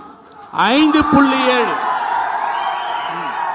மொத்த வருவாயில் மாநிலத்துக்கு வரக்கூடிய வருவாயில் அதிகமான வருவாய் எதுல வருதுன்னா கமர்ஷியல் டாக்ஸ் அண்ட் பதிவுத்துறையில் மட்டும்தான் வருது. 5.7% மட்டும்தான் மது விற்பனையிலிருந்து வருகிறது. பக்கத்து புதுச்சேரி அவங்க கூட்டணி தான் சேர்ந்து ஆளுது. அங்கேக்கு அவங்க சொல்லுங்க பார்க்கலாம், மது விற்பனை வேணான்னு சொல்ல முடியாது. பக்கத்தில் இருக்கிற மாநிலத்துக்கு சொல்லுங்க பார்க்கலாம், சொல்ல முடியாது. ஏன்னா இவங்களுக்கு குற்றச்சாட்டு, அதுவும் குறிப்பா திமுக அரசு ஆளுகிற பொழுது மட்டும்தான் தெரியும். தமிழ்நாட்டை பொறுத்தவரையில் அதிக நாட்கள் அதிக காலங்கள் அதிமுக ஆண்டு இருக்கிறது, அப்பொழுதெல்லாம் இல்லையா? சரி, நடக்கவில்லையா? அதே போல திரு சூர்யா அவர் பேச போது சொன்னாரு, சூர்யா அவர் சொல்லும் போது சொன்னாரு மாதிரி நிதி கேட்டா கொடுக்க தயாரா இருக்கணும். ஏங்க நான் என்ன கேட்கிறேன், ஒரே நேரத்தில் நிர்மலா சீதாராமன் அறிவிக்கிறாங்க பெங்களூருக்கு உண்டு, கொச்சினுக்கு உண்டு, நாக்பூருக்கு உண்டு, சென்னைக்கு மெட்ரோ ரயில் உண்டு. இந்த 3 மாநிலத்துக்கு கொடுத்தாச்சு, சென்னை மெட்ரோ ரயிலுக்கு மட்டும் கொடுக்கிறதுக்கு தயாரா. அப்ப என்ன அர்த்தம்? இது தமிழ்நாட்டை ஒட்டுமொத்தமாய் புறக்கணிக்க வேண்டும் என்று கருதுகிறார்கள். அதனால்தான் அவங்க நாங்க தமிழ்நாட்டு பெயரா இடம்பெறலன்னு சொல்ல. சரி, பதில் பட்ஜெட்ல தமிழ்நாட்டு பதில், பெயர் பதில். இடம்பெறவில்லை என்று கேள்வி சொல்வதற்கு பதிலா பதிலாக வந்தாங்க. நாங்கள் தமிழ்நாட்டிற்கு நிதி கிடைக்கவில்லை என்று கேள்வி, தான் முதலில் கேள்வி. சொல்றோம். ஓகே. ஆனா என்னன்னா எழிலரசன், தமிழ்நாட்டிற்கான point, நிதி கேள்வி பெறவில்லை பதிலா வாங்க. என்பதுதான் கேள்வி மிக பதிலா வந்தா முக்கியமானது. சிறப்பா இருக்கும். கேள்வி பதிலா வாங்க. அவர் வைத்த வாதத்துக்கு பதில். அவர் என்ன சொல்றாரு? தமிழ்நாட்டில் மெட்ரோ ரயில் புறக்கணிக்கப்பட்டிருந்தாரு. டெல்லியில கிட்டத்தட்ட 400 கிலோமீட்டர். தமிழ்நாடு டெல்லிக்கு அடுத்து த லாங்கஸ்ட் மெட்ரோ ரயில் வந்து தமிழ்நாடு சென்னை தான். Already 53 kilometre. ரெண்டாவது பேஸ் வந்து 102 கிலோமீட்டர். நீங்க ஏதாவது ஒரு மாநிலத்தில் 30 கிலோமீட்டருக்கு மேல மெட்ரோ ரயில் ப்ராஜெக்ட் இன்னைக்கு அப்ரூவலா இருக்குங்கிறத நீங்க தயவு செஞ்சு இந்த சபையில ப்ரூவ் பண்ணுங்க. நாங்க இருங்க, வெயிட் சொல்ல. ரெண்டாவது வந்து நீங்க அருமையா ஒரு கேள்வி கேட்டீங்க. நாங்க 5 லட்சம் 52 லட்சம் கோடி தான் எங்கள்கிட்ட கடன் இருந்துச்சு. அன்னைக்கு நீங்க ஆண்டுக்கு கேபிட்டல் எக்ஸ்பெண்டிச்சர் ஸ்பெண்ட் பண்ணது மொத்தம் ஸ்பெண்ட் பண்ணதே 2 லட்சம் கோடி. இன்னைக்கு நாங்க 15 லட்சம் கோடி. இந்த 10 ஆண்டுகள்ல வந்து இந்தியால கிரியேட் பண்ண அசட்டோட ஒர்த் வந்து 100 லட்சம் கோடிக்கு மேல அசட்டோட ஒர்த் எடுத்து பாருங்க பட்ஜெட்ல. ஏன்னா இதெல்லாம் அதாவது கடன் வாங்கினது வந்து யாரும் வீட்டுக்கு கொடுக்கறது இல்ல. எவ்வளவு ரோடு போடப்பட்டிருக்கிறது, எத்தனை கிலோமீட்டர் ரோடு போடப்பட்டிருக்கிறது. ஐயா நீங்க இருக்கும்போது 79 ஏர்போர்ட், இன்னைக்கு 149 ஏர்போர்ட். அப்ப 70 ஏர்போர்ட் வரணும்னா ஒவ்வொரு ஏர்போர்ட்டுக்கு எத்தனாயிரம் கோடி பணம் வேணும்? சரி, சரி. ஆனா ஏர்போர்ட் எல்லாம் அதானி கிட்ட குடுத்துறாம இந்திய அரசு ஆண்டா நல்லதுதான் நாங்க கேக்குறோம். நீங்க வாங்கின எவ்வளவு கடன்லாம் கேபிட்டல் இன்வெஸ்ட்மெண்ட்ன்றீங்களே அதெல்லாம் அதானிக்கு கொடுத்துட்டு இருக்கீங்களா? சரி. எங்களுக்கு வருத்தம். இருங்க இருங்க இருங்க உங்க நண்பருக்காகவே நடத்தி கொண்டிருக்காதீர்கள். விவாதம் வந்து விவாதம் ஒட்டுமொத்த 140 கோடி மக்களுக்காக ஆட்சி நடத்த வேண்டுமே தவிர 2 நபர்களுக்காக மட்டுமே ஆட்சி நடத்த காத்திருங்க காத்திருங்க. விவாதம் சூடுபிடிக்க தொடங்கிருச்சு. கேள்வி பதில் சுற்று இப்பதான் ஆரம்பிச்சிருக்கு. நம்ம நிதி பகிர்வு சமமா நடந்ததா நியாயமா நடந்ததா அப்படின்னு தான் பேசிட்டு இருக்கோம். இந்த சுற்று கொஞ்சம் லென்த்தியா இருக்கும். நேர பகிர்வும் சரியா இருந்ததுன்னா ரொம்ப நல்லா இருக்கும்னு நினைக்கிறேன். கேள்வி பதில் அப்படி போனா இன்னும் இந்த சுற்று சுவையா இருக்கும்னு நினைக்கிறேன். சூர்யா உங்க பதில். அண்ணன் திமுக எம்எல்ஏ அண்ணன் சொன்னாரு அதானிக்கு ஏர்போர்ட்டை கொடுத்துட்டீங்க அப்படின்னு சொல்லிட்டு. ஒரு 4 மாசத்துக்கு முன்னாடி நம்மளுடைய மாண்புமிகு முதல்வர் திரு மு.க. ஸ்டாலின் அவர்கள் சென்னையில உலக முதலீட்டாளர்கள் மாநாடு அப்படின்னு ஒன்று வச்சார். இதே அதானியோடு 42,700 கோடி ரூபாய்க்கு ஒப்பந்தம் கையெழுத்து போட்டது நம்ம முதல்வர் தான். அது கூட பரவாயில்லைங்க. ஒரு 20 நாளைக்கு முன்னாடி யாருக்குமே தெரியாம திடீர்னு அதானி மெட்ராஸ்ல வந்து இறங்கினார். யாருக்குமே தெரியல. பிஜேபிக்கு ரொம்ப க்ளோஸ்ன்றாங்க, எங்க யாருக்குமே தெரியல. திடீர்னு போயிட்டாரு. நடுவுல 3 மணி நேரம் மெட்ராஸ்ல இருந்தாரு. யார பார்த்தாரு? எதுக்கு பார்த்தாரு? முதல்வர் ஸ்டாலின் அவர்களை பார்த்தாரா? முதல்வர் ஸ்டாலின் குடும்பத்தினரை பார்த்தாரா? எதற்கு பார்த்தாரு? இதுவரைக்கும் ஏன் அந்த தகவல் பகிரப்படவில்லை? அப்ப அதானி கூட உங்களுக்கு டீலிங் இருக்கா, எங்களுக்கு டீலிங் இருக்கா அப்படின்றத நாங்க தெரிஞ்சுக்க விரும்புறோம். முதல்ல இரண்டாவது சூர்யா சொன்னதுக்கு நான் சொல்லிடுறேன். அதாவது நாங்க இப்பயும் சொல்றேன், முதலீட்டாளர் மாநாட்டு மூலமாக முதலீடுகள் பெறுவதும் தனியார் நிறுவனங்கள் இடம்பெறுவதையும் யாருமே இங்க வெட்ட வெளிச்சமாக சொல்லப்படுகிறது. பொது நிறுவனங்களாக இருக்கக்கூடிய ஏர் இந்தியாவை விற்கிறீங்க, ஏர்போர்ட்டை கொடுக்குறீங்க, போர்ட் ட்ரஸ்ட கொடுக்குறீங்க, ரயில்வேஸ கொடுக்குறீங்க. எல்லா பொது நிறுவனங்களையும் தாரை பார்க்காமல் தனியாருக்கான நிறுவனங்களை உருவாக்குவதும் வேலை வாய்ப்பை உருவாக்குவதும் முதலீட்டுகளை பெறுவதுதான் நாங்க பண்றோம். இதுல எந்த விதமான வெளிப்படைத்தன்மையா தான் இருக்கு, மறைக்க இல்ல. ஆனா நீங்க மாத்தி சொல்றீங்க, மாத்தி செய்றீங்க. அதோட விளைவு என்ன இன்னைக்கு பாருங்க. தனியார் நிறுவனத்தோட ஏர்போர்ட்டை ஒதுக்குறதுனால இன்னைக்கு அங்கதான் அதிகமான போதைப் பொருட்கள் குஜராத்தினுடைய ஏர்போர்ட் மூலமா தான் இந்தியா முழுவதும் பரவுது. இன்னும் பாதுகாப்பு நாட்டுக்கு இன்னைக்கு நாட்டுக்கு பாதுகாப்பற்ற நிலை உருவாகுது. பதில் இந்த போதைப் பொருட்களுடைய முகாமாக குஜராத் முகாம் இருக்கிறது. சூர்யா பதில் சொல்லலாம். மெட்ராஸ்ல பரந்தூர்ல புது விமான நிலையம் அமைக்கிறதுக்கு திமுக அரசு ரொம்ப முயற்சி பண்ணி அங்க போராடுற விவசாயிகள் மேலாம் வழக்கு போட்டு உள்ள வச்சு அந்த நிலத்தை கையகப்படுத்த போறாங்க. அந்த விமான நிலையத்தை அதானி கிட்ட கொடுக்கறதா உத்தேசம். அப்ப அதுக்கு என்ன பதில் சொல்ல போறீங்க? எதற்கு கொடுக்கறீங்க? அந்த விமான நிலையத்தை அமைக்கலான்றத சொன்னது யாரு? யார் அனுமதி கொடுத்தது? யார் அந்த இடத்தை தேர்வு செஞ்சது? எந்த ஆட்சியில பரந்தூர் நிர்ணயிக்கப்பட்டது? இப்ப வந்து பழைய தூக்கி அப்படி போட்டுடலாம்னு நினைக்கிற திரு சூர்யா அவர்கள் நாட்டு மக்களுக்கு வெளிச்சமா தெரியும். சரி, ஏர்போர்ட்டோட அத்தாரிட்டி யார் கண்ட்ரோலர்? ஏர்போர்ட் மட்டும் கிடையாது, எந்த தனியார் நிறுவனம் இப்ப அதானி அவர்களுக்கு வந்து 10 ஏர்போர்ட் எடுத்திருக்காங்கன்னா இதே மாதிரி ஓபன் டெண்டர்ல போட்டு எல்லா நிறுவனங்களும் கலந்து கொண்டு அதுல கம்மி விலை பண்ணதால் தான் கொடுக்கப்பட்டது. ஒரே புள்ளியில சுருக்கிட வேண்டாம். சப்ஜெக்ட் முடிச்சிருக்கேன். பரந்தூர் விமான நிலையத்தை இது பண்றதுக்காக வேண்டி விவசாயிகள் மீது வழக்கு போட்டுதா சொல்றாங்க. ஒரு வருட காலம் விவசாயிகள் போராட்டத்தை நடத்தி அவர்கள் 700 உயிர்களை படுகொலை செய்யப்படுவார்கள். 3 வேளாண் சட்டங்களை கொண்டு வந்து விவசாயிகளை ஒடுக்கியது எந்த ஆட்சி? இன்றைக்கும் அவர்களுக்கு கொடுத்த வாக்குறுதியை எதையுமே நிறைவேற்றாத ஒரு பட்ஜெட்டை இன்றைக்கு வெளியிட்டு விட்டு விவசாயிகள் மீது கருணையோடு பேசுவதற்கு எந்த விதமான அடிப்படை உரிமையாவது பிஜேபிக்கு இருக்கிறதா? எவ்வளவு உண்மை எல்லாமே ஒத்துக்கிறேன். 1 வருட காலம் விவசாயிகள் போராடினாங்க. ஆனா ஒருத்தர் மேல கூட நாங்க குண்டாஸ் சட்டம் போடல. தமிழகத்துல சிப்காட்டுக்கு எதிராக போராடின விவசாயிகள் மேல இந்தியாவிலேயே முதல் முறையாக விவசாயிகள் மீது குண்டாஸ் சட்டத்தை போட்ட அரசு திமுக அரசு. அதை எதிர்த்து கேள்வி கேட்டீங்களான்னு பதில் சொல்லுங்க. குண்டாசு போடல, மத்திய அமைச்சருடைய மகன் ஜீப்பை விட்டு ஏத்தி 2 பேரை கொன்னான். அந்த படுகொலைக்கு இதுவரைக்கும் விவசாயிகளுக்கு நீதி கிடைக்கல. அவர்கள் மீது வழக்கு தொடுக்கப்பட்டு அவர்கள் தண்டனை வாங்கி கொடுக்கப்பட்ட இந்த ஆட்சியில போட மாட்டீங்க. 1972 விவசாயிகள் மேல துப்பாக்கி சூடு நடத்தினது டிஎம்கே ஆட்சி. துப்பாக்கி சூடு எப்ப நடந்தது? நடத்தினது டிஎம்கே ஆட்சி. முதல்ல விவசாயிகள் மேல துப்பாக்கி சூடு. தவறான பதிவு பண்ணாதீங்க. நாராயணசாமி நாயுடு போராடிய பொழுது அதிமுக ஆட்சி இருந்தது. அதிமுக ஆட்சி சுட்டது. 1977 தாங்க ஆட்சிக்கு கிடையாது. 77 தான் அந்த புள்ளிவிவரம் சூடு நடைபெற்றது. முன்னாடி போராட்ட களத்தில் அதிமுக ஆட்சியின் பொழுது நீங்க என்னன்னா இங்க ஸ்டெர்லைட் ஆலைகளை சுட்டவங்க இதுவரையில என்னன்னு கதை தெரியாது. இவர் சொன்னார் இல்லையா, ஏத்தி கொட்டினாங்கன்னு. துப்பாக்கி வச்சு சுட்ட அந்த தகராறு தெரியும். ஏன் விவசாயிகள் வரக்கூடாது என்பதற்காக டிராக்டர்களை முள்வேலி வச்சு தடுக்கப்பட்ட அந்த சப்ஜெக்டுக்குள்ள வந்துடலாம். நம்ம வெளியில போக வேண்டாம் ரொம்ப. இல்ல என்னன்னா இந்த பட்ஜெட்ல Indian institute of science education and research institute தமிழ்நாட்டுக்கு வேணும் அப்படிங்கிற கோரிக்கை நம்ம வச்சிருந்தோம். இந்த பட்ஜெட்ல அது இடம்பெறல. அது வந்திருக்கணும்.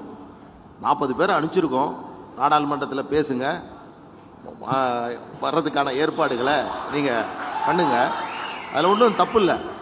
ஆனால் அண்ணன் எழிலரசன் அண்ணன் எனக்கு ரொம்ப இப்பதான் அவருடைய காரசாரமான வாதத்தை பார்த்து நான் புல்லரிச்சு போய் உட்கார்ந்துருக்கேன். ஆனால் தெரிஞ்சோ தெரியாமலோ அண்ணன் என்னிட்ட சிக்கிட்டாரு. எப்படின்னா இந்த டாஸ்மார்க் விஷயத்தில் கை வச்சுட்டாரு. அது ரொம்ப மோசமானதுங்க. நீங்க அதுல தயவு செய்து கை வைக்காதீங்க. அதை அப்படியே தவிர்த்துருங்க. அண்ணா சொல்றாரு மொத்த வருவாயில 5% தாங்க வருது. ஆனா நபிகள் நாயகம் ஒரு குவார்டர் மட்டும் குடிச்சிங்கன்னா சொல்ல, மதுவே அருந்த கூடாதுன்னு சொல்லியிருக்காரு. நீங்க இருங்க, நான் முடிக்கிறேன்.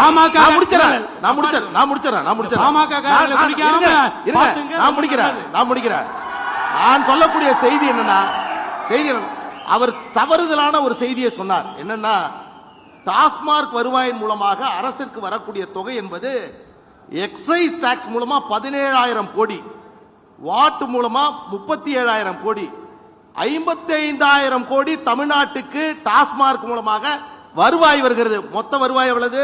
2 லட்சம் கோடி. அப்ப எத்தனை சதவிகிதம் தமிழ்நாட்டிற்கு டாஸ்மார்க் மூலமா வருவாய் வருகிறத விஜயன் கணக்கு போட்டு சொல்லட்டும். இருங்க நான் முடிக்கிறேன். நீங்க அதுக்கு பிறகு சொல்லுங்க. அப்படி ஒரு உண்மை என்ன தெரியுமா? 55,000 கோடி ரூபாய் தமிழ்நாட்டிற்கு வருவாய் ஈட்டக்கூடிய டாஸ்மார்க் நிறுவனம் நட்டத்துல ஓடுது. உங்களுக்கு தெரியுமா ஏன் ஓடுது? யாரால் ஓடுது? திமுக அந்த காலி பாட்டில் எடுத்து வித்துட்டு இருக்கிறதுனால ஓடுது. அதற்கு யார் பொறுப்பு? இந்த நிகழ்ச்சிக்கு வரும்போது ஒண்ணு பார்த்தேன்,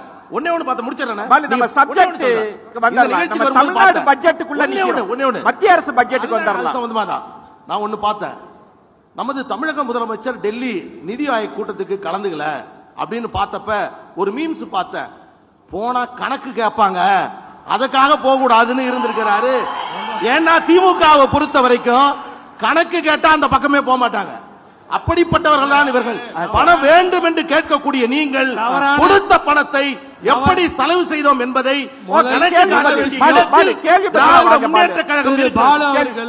முதல்ல நிதி ஆயோக் கூட்டத்தினுடைய என்னன்றத தெரிஞ்சுட்டு பேசணும். வழக்கறிஞர், மூத்த வழக்கறிஞர் அவரு, எனக்கு நல்லா தெரியும். பிளானிங் கமிஷன் இருக்கக்கூடிய திட்டக்குழுவுக்கு இருந்த மாநில முதலமைச்சர்கள் பங்கேற்று மாநிலத்தினுடைய உரிமையை பதிவு செய்யக்கூடிய அந்த உரிமைகளை ஒட்டுமொத்தமாய் மோடி அவர்கள் ஒழித்து கட்டி, இது வெறும் ஒரு சம்பிரதாயத்துக்காக பேசுவதற்கான அமைக்கப்பட்ட ஒரு குழுவாக நிதி ஆயோக் இருக்கிறது. நிதி ஆயோக்ல இன்னி வரைக்கும் எதையா பேசுறதுக்கு வாய்ப்பு இருக்கா? மம்தா பானர்ஜி பேசுகிற பொழுது நீங்க தமிழகத்துடைய முதலமைச்சர், மம்தா பானர்ஜி பேசுகிற பொழுது முதலமைச்சர் அப்படி இருக்கிற பொழுது நீங்க அங்கே சென்று தமிழகத்தினுடைய குரலாக தேவை என்ன என்பதை பதிவு செய்து விட்டு வந்திருக்க வேண்டியது ஜனநாயக கடமை கிடையாது. ஆனா அதை விட்டுட்டு அதில் அரசியல் செய்ய வேண்டும் என்பதற்காக திராவிட முன்னேற்ற ஒன்றை போகக்கூடாது என்று முடிவெடுத்திருக்கீங்க. பொய்யானதை ஒன்றுதான் பதிவு பண்ணாதீங்க. அதாவது எந்த ஒரு பாஜக அல்லாத அரசு, மாநில அரசுகள் யாருமே பங்கேற்க செல்லவில்லை என்று சொன்னால் அது எதற்காக என்றால் அங்கே கேதும் காலாக இருக்கிறது. அதை எதை பற்றியும் கவலைப்படாம நிதி ஆயோக் அங்கே நடத்தப்படுகிறது. மம்தா பானர்ஜி போனாங்க, 5 நிமிஷத்துக்கு மேல பேச விடாம தடுக்கப்படுகிறது. இதுக்கு என்ன பதில் சொல்லுவீங்க? அந்த எதிர்கட்சி தலைவரை பேச வைக்கல. ஐயா, இப்ப 2024 இந்திய நாடாளுமன்றத்தினுடைய நிதிநிலை அறிக்கை தமிழ்நாடு புறக்கணிக்கப்பட்டிருக்கிறதா? ஆம், புறக்கணிக்கப்பட்டிருக்கிறது. எதன் அடிப்படையில்? இப்போ இங்கே ஆடிட்டரையா சொன்னாங்க, விமான நிலையங்களை உயர்த்தி இருக்கிறது, கூடுதலாக்கி இருக்கிறோம், முதலீடு பண்ணியிருக்குன்னு சொன்னாங்க. பாலையா சொன்னாங்க, ரயில் நிலையங்கள், தொடர்வண்டி நிலையங்களுக்காக ஒதுக்கப்பட்டிருக்கிற நிதி 6000 ஒதுக்கிட்டாங்கன்னு சொல்லிட்டாங்க, 6000 கோடி. அதே மாதிரி எங்கள் சூரிய ஐயா சொன்னாங்க, துறைமுகம், இதெல்லாம் தேசிய நெடுஞ்சாலை எல்லாம் சொன்னாங்க. நல்லா கவனமாக கேளுங்க. தேசிய நெடுஞ்சாலை, துறைமுகம், தொடர்வண்டி நிலையம், விமான நிலையம், இந்த 4மே மைய அரசின் கட்டுப்பாட்டில், ஒன்றிய அரசின் கட்டுப்பாட்டில் இருக்கிற நிறுவனங்கள். இதுக்கு மட்டும்தான் ஒதுக்குவாங்க பணம். மாநில அரசு கிட்ட இருக்கிற, மாநில அரசு நம்ம அதிகாரத்தில் இருக்குல்ல, சுகாதாரத்துறை, மருத்துவமனைகள் கிடையாது. சுகாதாரத்துறைக்கு 1 ரூபா ஒதுக்க மாட்டாங்க. கல்வி நிலையங்கள் 20,000 கோடி ரூபாய். அனைவருக்கும் கல்வி இயக்கம் அப்படின்னு ஒரு இயக்கம் தமிழ்நாட்டில் இருக்கு. அந்த இயக்கத்தின் மூலமாகத்தான் இந்தியாவிலேயே அதிகப்படியான கல்வி கற்கிற, பல்லாயிரக்கணக்கான ஆண்டுகளாக கல்வி மறுக்கப்பட்டிருக்கிற ஏழை எளிய ஒடுக்கப்பட்ட சமூகங்கள் இந்த தலைமுறையில் கற்ற கல்வி, பெற்ற செல்வம், அறிவு இன்றைக்கு இந்தியாவுக்கும் உலகத்துக்கும் தமிழ்நாட்டை அடையாளப்படுத்தி இருக்கிறது. அதுதான் பகுத்தறிவு திராவிட மாடல் ஆட்சி.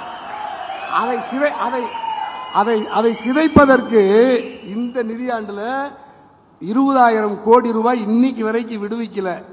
சொன்னது நான் இல்லை, தனியரசு இல்லை, தமிழ்நாடு ஒட்டுமொத்த மக்களால் தேர்ந்தெடுக்கப்பட்ட மாண்புமிகு முதல்வர் தளபதி சொல்றார், 20,000 கோடி ரூபாய் அனைவருக்கும் கல்வி இயக்கத்திற்கு மத்திய அரசு ஒதுக்க வேண்டிய நிதியை இன்று வரை ஒதுக்கவில்லை.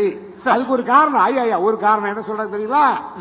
ஏன் ஒதுக்கலின்னு கேட்டா, தேசிய கல்வி கொள்கை திட்டத்துக்கு நீங்கள், அதாவது மாநில அரசு அனுமதி சரணடைந்து கையெழுத்திட்டால் இந்த 20,000 கோடின்னு சொல்றாங்க. தேசிய கல்விக் கொள்கை திட்டத்தை நாம ஏற்றுக்கொள்ளவில்லை என்றால் 20,000 கோடி இல்லை என்று சொல்லுகிறார்கள். ஆகவே இந்த மோடி அரசு பணக்காரர்களுக்கான அரசு, பெருமுதலாளிகளுக்கான அரசு என்பது விவசாயிகளுக்கு இல்ல, விவசாயிகளுக்கு இல்ல, தொழிலாளர்களுக்கு இல்ல, மாணவர்களுக்கு இல்ல, நோயாளிகளுக்கு இல்ல.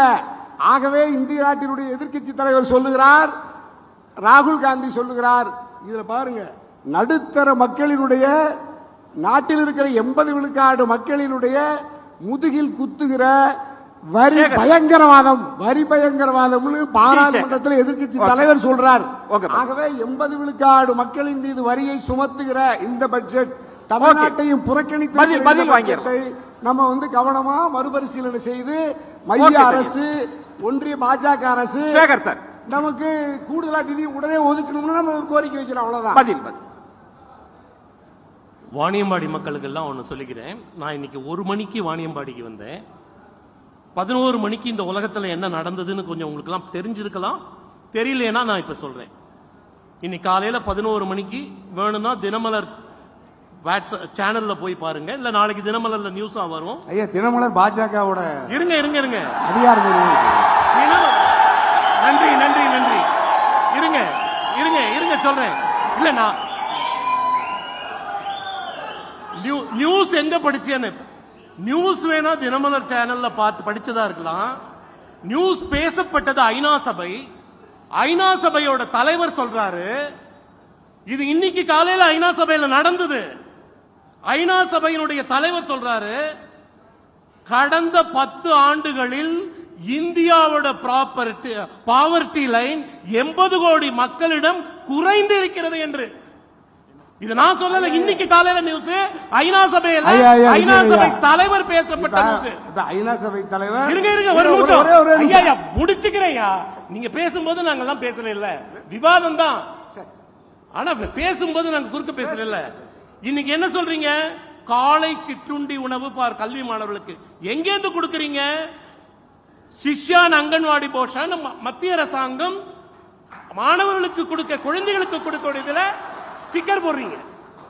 உங்களுடைய பங்கு போட்டு இருங்க, முடிச்சுக்கிறேன். பாஜக கொடுத்துருக்கீங்களான்னு தெரிஞ்சு இருங்க இருங்க ஐயா ஐயா ஐயா ஐயா கொஞ்சம் முடிச்சுக்கிறேங்க. அதாவது அவர் சொன்னாரு எய்ம்ஸ்ல கல்லு கொண்டு தானாரு. ஐயா 2016 இருந்து 22 தமிழ்நாட்டுல 11 மாநில மாவட்டங்கள்ல ஹாஸ்பிட்டல் கட்டப்பட்டது. அந்த ஹாஸ்பிட்டலுக்கு கிட்டத்தட்ட 4100 கோடி ரூபாய் செலவாச்சு. அதுல 2200 கோடி ரூபாய் மத்திய அரசாங்கம் கொடுத்த பணம். 2022 ஜனவரியில தான் ஆரம்பிச்சீங்க. ஏங்க அந்த 11 ஹாஸ்பிட்டல் அந்த மாவட்டங்கள் எல்லாம் கல்லூரியே கிடையாது, கவர்மெண்ட் காலேஜே கிடையாது. இத்தனையும் வந்தது, அதுக்கு இவ்வளவு ஃபண்ட் கொடுக்கப்பட்டது. இன்னைக்கு எய்ம்ஸ்ல தரலன்னு சொல்லல, அந்த ப்ராஜெக்ட் பர்டிகுலர் ரீசன் 2026க்குள்ள கொண்டு வரேன்னு சொல்லியிருக்காங்க. இருங்க அதாவது மருத்துவ கட்டமைப்பு இன்றைக்கு தமிழ்நாட்டில் இருப்பது போன்று இந்தியாவில் எந்த மாநிலத்திலும் இல்லை. அந்த அளவுக்கு மருத்துவ கட்டமைப்பு கொண்ட ஒரு மாநிலம் இது. ஏதோ அதாவது இல்ல அந்த அளவுக்கு இன்றைக்கு வாரி வாரி கொடுக்கறீங்களா உத்தரப்பிரதேசம், அந்த உத்தரப்பிரதேசம் இது போன்ற கட்டமைப்பு இருக்கா? மத்திய அரசினுடைய நீ போகுதில்ல. ஏன் கோரக்பூர்ல ஆக்சிஜன் இல்லாம 62 குழந்தைகள் ஒரே நாள்ல சாகுது உத்தரப்பிரதேசத்துல. அப்ப அந்த மாதிரியான வட மாநிலத்தை இன்றைக்கு வைத்துக் கொண்டு தமிழ்நாட்டினுடைய வளர்ச்சியை பற்றி அதாவது மத்திய அரசினால் தான் இந்த வளர்ச்சி என்று சொல்வதற்கு எந்தவித அடிப்படை ஆதாரமும் கிடையாது. 2004 இருந்து 2014 நீங்க ஆளுங்கட்சியில இருந்தீங்க, ஆளுங்கட்சிக்கு சப்போர்ட் பண்ணீங்க. அன்னைக்கு உத்தரப்பிரதேசத்துக்கு 19.78%, தமிழ்நாடுக்கு 4.79%. நீங்க தானே வாய மூடிட்டு இருந்தீங்க. இன்னைக்கு உத்தரப்பிரதேசத்துக்கு நாங்க 16.79%. அப்ப குறைச்சு தானே இருக்கோம். நீங்க 17.98% இருந்த போது நீங்க 4.7% வரியில நீங்க அப்ப நீங்க வாய் திறக்கலையே. அதாவது சேகரையா சொன்னாங்க, அதாவது ஐநா சபையிலேயே சொல்லிட்டாங்க இந்தியாவில் 80 கோடி மக்கள் வறுமை கோட்டிலிருந்து மீண்டுட்டாங்கன்னு ஐயா சொன்னதா சொல்றாங்க. இதே மத்திய அரசாங்கம் தான் இந்த ஆண்டு ஒதுக்கி இருக்கு நிதிநிலை அறிக்கையில் 80 கோடி குடும்பங்களுக்கு இலவச அரிசி அல்லது உணவு திட்ட பொது விநியோகத்தில் நான் இன்னும் தர்றேன்னு சொல்றேன். அப்ப வறுமை கோட்டுக்கு மேல மக்கள் வந்திருந்தா ஏன் சாப்பாட்டுக்கு இலவசமா அரிசி மக்கள் அரசாங்கத்திலிருந்து வாங்க? வறுமை கோட்டை பத்தி அந்த கூற்று பொய்யா? ஆனா வறுமை கோட்டை பத்தி சொல்லணும்னா இவங்க கண்டுபிடிச்சிருக்க வறுமை கோடு வித்தியாசமானது. வருவாய்க்கு 3 லட்சம் பேர் 3 லட்சம் ரூபாய் வரைக்கும் மேல போனா இன்கம் டாக்ஸ் கட்டணும். ஆனா 8.3 லட்சம் அளவுக்கு வருவாய் உள்ள ஒருத்தர் தான் எக்கனாமிக்கலி வீக்கர் செக்ஷன் பேர்ல அவங்க பொருளாதாரத்தில் பின்தங்கியவர் என்று நவீன ஏழைன்னு சொல்லக்கூடியவங்க கண்டுபிடிச்சது. நான் என்ன சொல்றேன்னா ஒரு விஷயம் மட்டும் சொல்லிடுறேன்.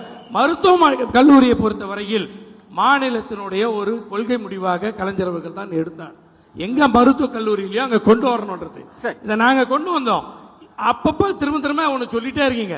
11 மருத்துவ கல்லூரி கொண்டு வந்தீங்க, 2500 கோடி கொடுத்தீங்க.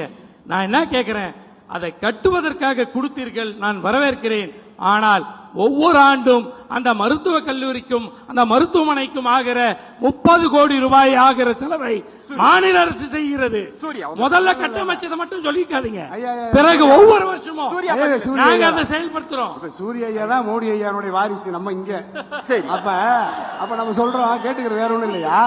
இப்ப நெசவாளர்கள், மீனவர்கள், விவசாயிகள், அரசு ஊழியர்கள், சிறு குறு தொழில் முனைவோர்கள், இவங்க தான் நாட்டில் பெரும்பான்மையா இருக்கிறோம்.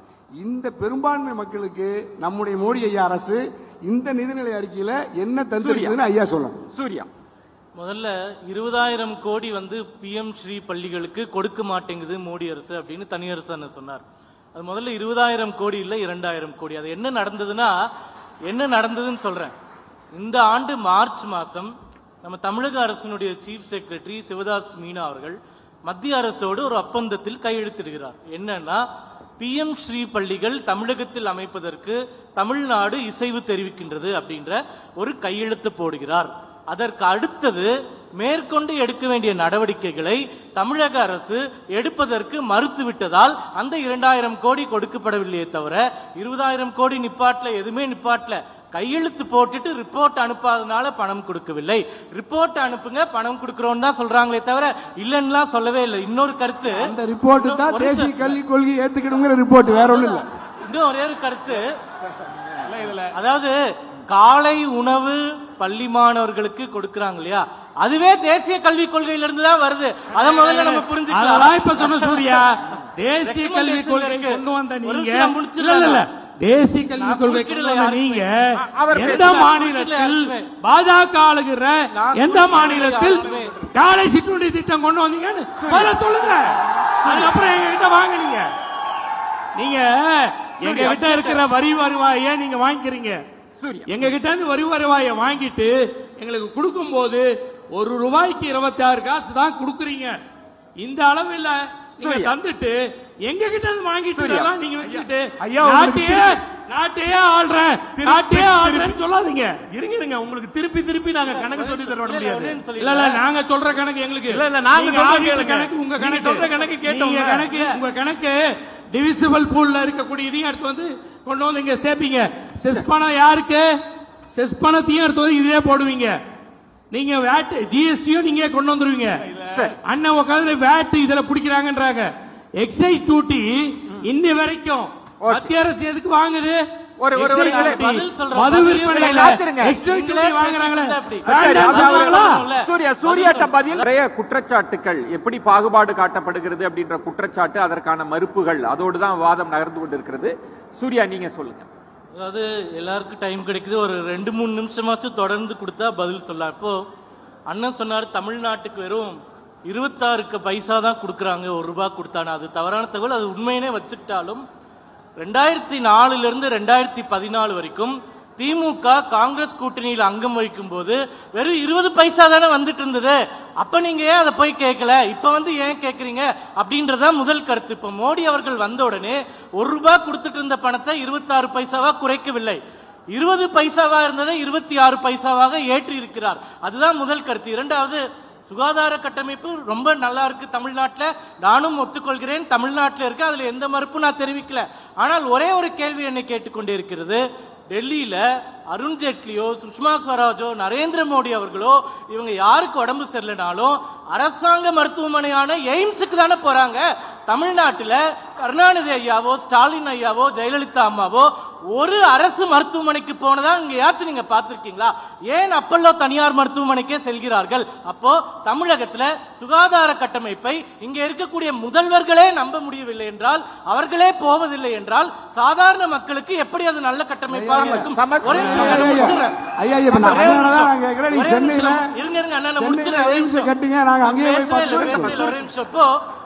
தனியரசு 2 சுற்றுக்கு முன்னாடி சொன்னாரு தமிழ்நாட்டுக்கு நிதியே கொடுக்கல, பீகாருக்கும் ஆந்திர பிரதேஷ்க்கும் கொடுத்துட்டாங்கன்னு. இந்த பட்ஜெட்ல தமிழ்நாட்டிற்கு ஸ்டேட் பூலாக ஒதுக்கப்பட்ட நிதி 50,873 கோடி ரூபாய். ஆந்திர பிரதேசத்திற்கு 50,474 கோடி ரூபாய் தான். தமிழ்நாட்டை விட ஆந்திராவுக்கு நிதி கம்மியா தான் ஒதுக்கப்பட்டது. கடைசி கருத்து இப்போ ஒரே நிமிஷம், வேற எந்த திட்டத்துக்கும் நிதியே கொடுக்க மாட்டேங்கிறாங்கன்றாங்க. அதுக்குதான் ஓப்பனா நீங்க எல்லாரும் பாக்குற மாதிரி, பார்க்கக்கூடிய லட்சக்கணக்கான மக்கள் பார்க்க மாதிரி, இது வந்து அரசாங்கத்தினுடைய வெப்சைட். இந்த வெப்சைட்டுக்குள்ள போனீங்கன்னா இந்திய அரசாங்கம் தமிழ்நாட்டில் இருக்கக்கூடிய ஒரு டிபார்ட்மெண்ட்டுக்கும், ஃபாரஸ்ட் டிபார்ட்மெண்ட், ஃபெர்டிலைசர் டிபார்ட்மெண்ட் இருக்கக்கூடிய 150 டிபார்ட்மெண்ட்டுக்கும் வருடம் எவ்வளவு தொகையை ஒதுக்கி இருக்கின்றது அப்படின்ற தரவை நீங்களே எடுத்துக்கொள்ளலாம். ஆயிரக்கணக்கான கோடிகளை வருடம் ஒதுக்கி கொண்டுதான் இருக்கிறோம். அதனால தவறான தகவல்களை ஒரே ஒரு செய்தி இல்ல, காத்திருங்களேன், ஒரே ஒரு 2 பேரும் காத்திருங்க. நான் உங்களை குறிக்கிடவே இல்ல. ஒரே ஒரு சூர்யா, ஒரே ஒரு நிமிஷம். சூர்யா, ஒரே ஒரு நிமிஷம்.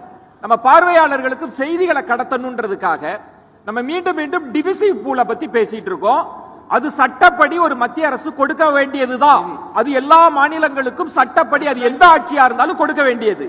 நம்ம பேச வேண்டியது ஸ்பெஷல் பேக்கேஜ்ல எங்க கொடுக்கிற அந்த இடத்துக்கு இந்த விவாதம் நகர்ந்தா மட்டும்தான் முழுமை பெருமையை ஒழிய, இல்லாவிட்டால் நம்ம இந்த விவாதம் அர்த்தமற்றதாக ஆகிவிடும். அதை நோக்கி நகருங்க தயவு. கொஞ்சம் விளக்கமா சொல்லிடுறதுக்கு, அதாவது ஒரு பட்ஜெட் என்று சொன்னால் பொதுவாக இப்ப விஜயன் சொன்னதுனால நான் சூர்யாவுக்கு பதில் சொல்லாம ரொம்ப இந்த பட்ஜெட்டை பத்தியே சொல்லணும்னு விரும்புறேன். ஒரு பட்ஜெட் என்று சொன்னால் பொதுவாக எல்லா கருத்துக்களும் என்ன நோக்கினா, ஏன் இதுக்கு கொடுக்கல அது கொடுக்கலன்னு கேட்டாங்க, ஏன் தமிழ்நாட்டுக்கு கொடுக்கலையா அப்படின்னு ஒரு பொதுவாக இவர்கள் குற்றச்சாட்டு வைப்பதை போல இருக்கிறது. அதுக்கு என்ன காரணம்னா, இப்ப கல்வித்துறைக்கு என்று 47,000 கோடி தமிழ்நாட்டினுடைய பட்ஜெட்ல கொடுக்கப்பட்டிருக்கு. 47,000 கோடி என்பது இதுக்கு முன்னாடி அதிமுக செய்யலையா, அதுக்கு முன்னாடி இந்த திமுக அரசு செய்யவில்லையா என்றால் கல்வித்துறைக்கு செய்து கொண்டுதான் இருந்திருக்கிறது. ஏன் அப்படின்னா, இந்த வித்தியாசம் எங்கே ஏற்படுகிறது சொன்னால், கல்வித்துறையில் பணிபுரியக்கூடியவர்களுக்கு சம்பளம் கொடுப்பதும் கட்டமைப்புகளுக்கென்று சிறிய நிதி ஒதுக்கீடும் இதெல்லாம் ஸ்டாண்டர்ட், இது வழக்கமாக ஒதுக்கீடுகள். இதை தவிர்த்து புதிய திட்டங்கள் அமைப்பது பற்றி தான் இங்க பேசப்படுகிறது. புதுமை பெண் திட்டம் என்று ஒன்று கல்லூரி படிக்கக்கூடிய மாணவிகளுக்கு மாதம் 1000 ரூபாய் கொடுப்பேன், புதிய திட்டத்தை கொடுக்கிறோம். காலை சிற்றுண்டி திட்டம், இது மாணவர்களுக்கு, சிறு மாணவர்களுக்கு புதிய திட்டம் வழங்கப்படுகிறது.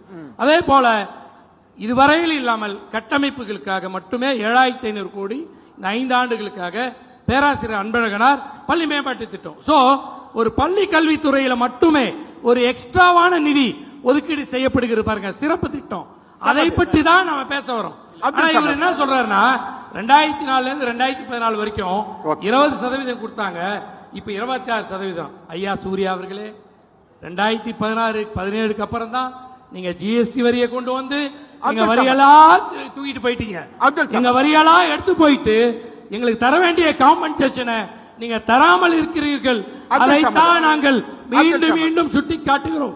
ஜிஎஸ்டி வரி போடாத போது 20% தர வேண்டிய ஜிஎஸ்டி பூலை கொண்டு வந்து நீங்க கம்பேர் பண்ணாதீங்க. அதாவது நம்முடைய பள்ளி கல்வித்துறை அமைச்சர் மாண்புமிகு அன்பில் மகேஷ் பொய்யாமொழி இப்ப டெல்லிக்கு போனார்.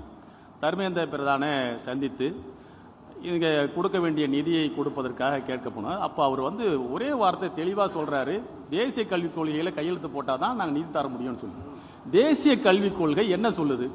உயர்கல்வியில இப்ப தேசிய அளவில் வெறும் 27 பேர், 100 பேர் பள்ளிக்கூடத்தில் படிச்சா கல்லூரிக்கு போறவங்களுடைய எண்ணிக்கை வெறும் 27 தேசிய புள்ளி விவரம்.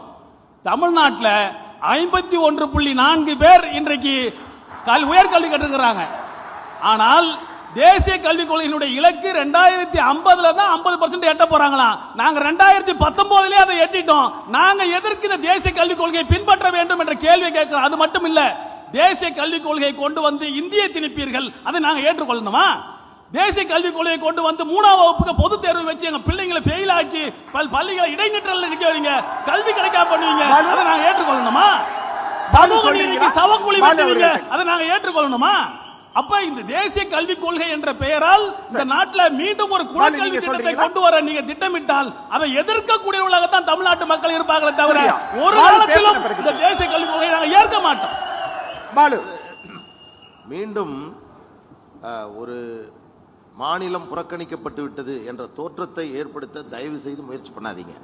அது ஒரு அர்த்தமற்ற விவாதமாகத்தான் இருக்கும்.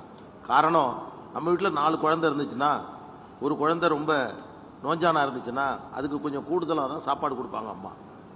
இந்தியாவில் பொறுத்த வரைக்கும் இருக்கக்கூடிய மாநிலங்களில் வளர்ச்சி அடைந்த மாநிலம், வளர்ச்சி அடையாத மாநிலம் என்று 2ஆக நீங்க பார்க்கணும். அப்ப வளர்ச்சி அடைந்திருக்கக்கூடிய மாநிலம் உங்களுடைய நல்லாட்சியின் மூலமா தமிழ்நாடு வளர்ந்திருக்கு, வளராத மாநிலங்கள் இருக்கு, அதுக்கு கொஞ்சம் கொடுக்கணும் அப்படிங்கிற ஒரு நிலைப்பாட்டை கொண்டு இருக்கிற மாதிரி நீங்க யோசிங்க. இப்ப கட்டமைப்பை பத்தி அண்ணன் சொன்னார். கட்டமைப்பு வசதி பத்தி ஒரு நல்ல உதாரணத்தை உங்களுக்கு நான் சொல்ல ஆசைப்படுகிறேன். தமிழ்நாடு பட்ஜெட்ல பாசன திட்டங்களுக்காக இந்த பட்ஜெட்ல நீங்க ஒதுக்கக்கூடிய தொகை எவ்வளவு தெரியுமா? வெறும் 500 கோடி ரூபாய். ஆனா நமக்கு பக்கத்தில் இருக்கக்கூடிய கர்நாடகா, ஆந்திரா, தெலுங்கானா, மத்திய பிரதேஷ், ராஜஸ்தான்ல 20,000 கோடி ரூபாயை பாசன திட்டத்துக்காக ஒதுக்குகிறார்கள். நான் கேட்கிறேன், 500 கோடி ரூபாயில அந்த துறையில் இருக்கக்கூடிய ஊழியர்களுக்கு கூட சம்பளம் கொடுக்க முடியாது. அண்ணன் துரைமுருகன் அவர்கள் தான் அந்த துறைக்கு அமைச்சர். ஒரு அழகா உட்கார்ந்துருக்கார் பக்கத்துல. நாமளும் துணை முதலமைச்சர் ஆயிடலான்னு அவருக்கு ஒரு ஆசை. அதனால ஒரு துண்டை போட்டு வைக்கிறார். இப்போ நான் கேட்கிறேன், பட்ஜெட்டை பொறுத்த வரையில் மத்திய அளவில் நீங்கள் பேசணும்னு முடிவெடுத்தீங்கன்னா வளர்ச்சி, அடிப்படையான கட்டமைப்பு, இந்த நாட்டினுடைய அத்தனை பகுதிகளுக்கான திட்டத்தின் அடிப்படையில் பண்ணணும். நான் கேட்கிறேன், ஒரு இல்ல நீங்க நீர் மேலாண்மை மிக முக்கியமானது. நாங்க கேட்டோம், இங்க இருக்கக்கூடிய தருமபுரி கூட்டு குடிநீர் திட்டம் கொண்டு வாங்க, சோழ பாசன திட்டம் கொண்டு வாங்கன்னு நாங்க கொண்டு போய் கொடுத்துட்டு வந்தோம். ஆனால் அவற்றையெல்லாம் நீங்கள் செய்யாமல் ஒரு சாதாரணமாக ஒரு பட்ஜெட்டை போட்டுட்டு மத்திய அரசை பார்த்து நீங்க சொல்றீங்க.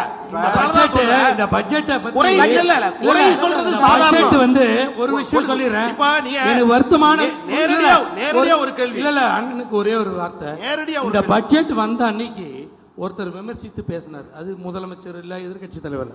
இந்த பட்ஜெட் தமிழ்நாட்டுக்கு ஓர வஞ்சனையோடு பார்க்கப்பட்டிருக்குது. ஐயா டாக்டர் ராமதாஸ் ஐயா தான் சொன்னார், சொல்லிருக்காரு. ஐயா டாக்டர் அன்புமணி ராமதாஸ் கேட்கல, 25 எம்பிஎம் இருந்தா நாங்க உங்களுக்கு நிதி பெற்று தந்திருப்போம்னு தமிழ்நாட்டை இவ்வளவு கீழ்த்தரமாய் கைவிட்டு ஜனநாயகத்தை படுகொலைக்கு தள்ளுகிற அந்த மாண்பை நான் சொல்ல, டாக்டர் ஐயா சொன்னார் இது ஓர வஞ்சனை என்று. அது இல்லையான்னு சொல்ல முடியுமா? பேப்பர்ல வந்திருக்கு, அறிக்கை வந்திருக்கு. தமிழகம் இந்த அறிக்கை தமிழகம் இப்படிதான் நம்மை வஞ்சித்து இருக்கிறது.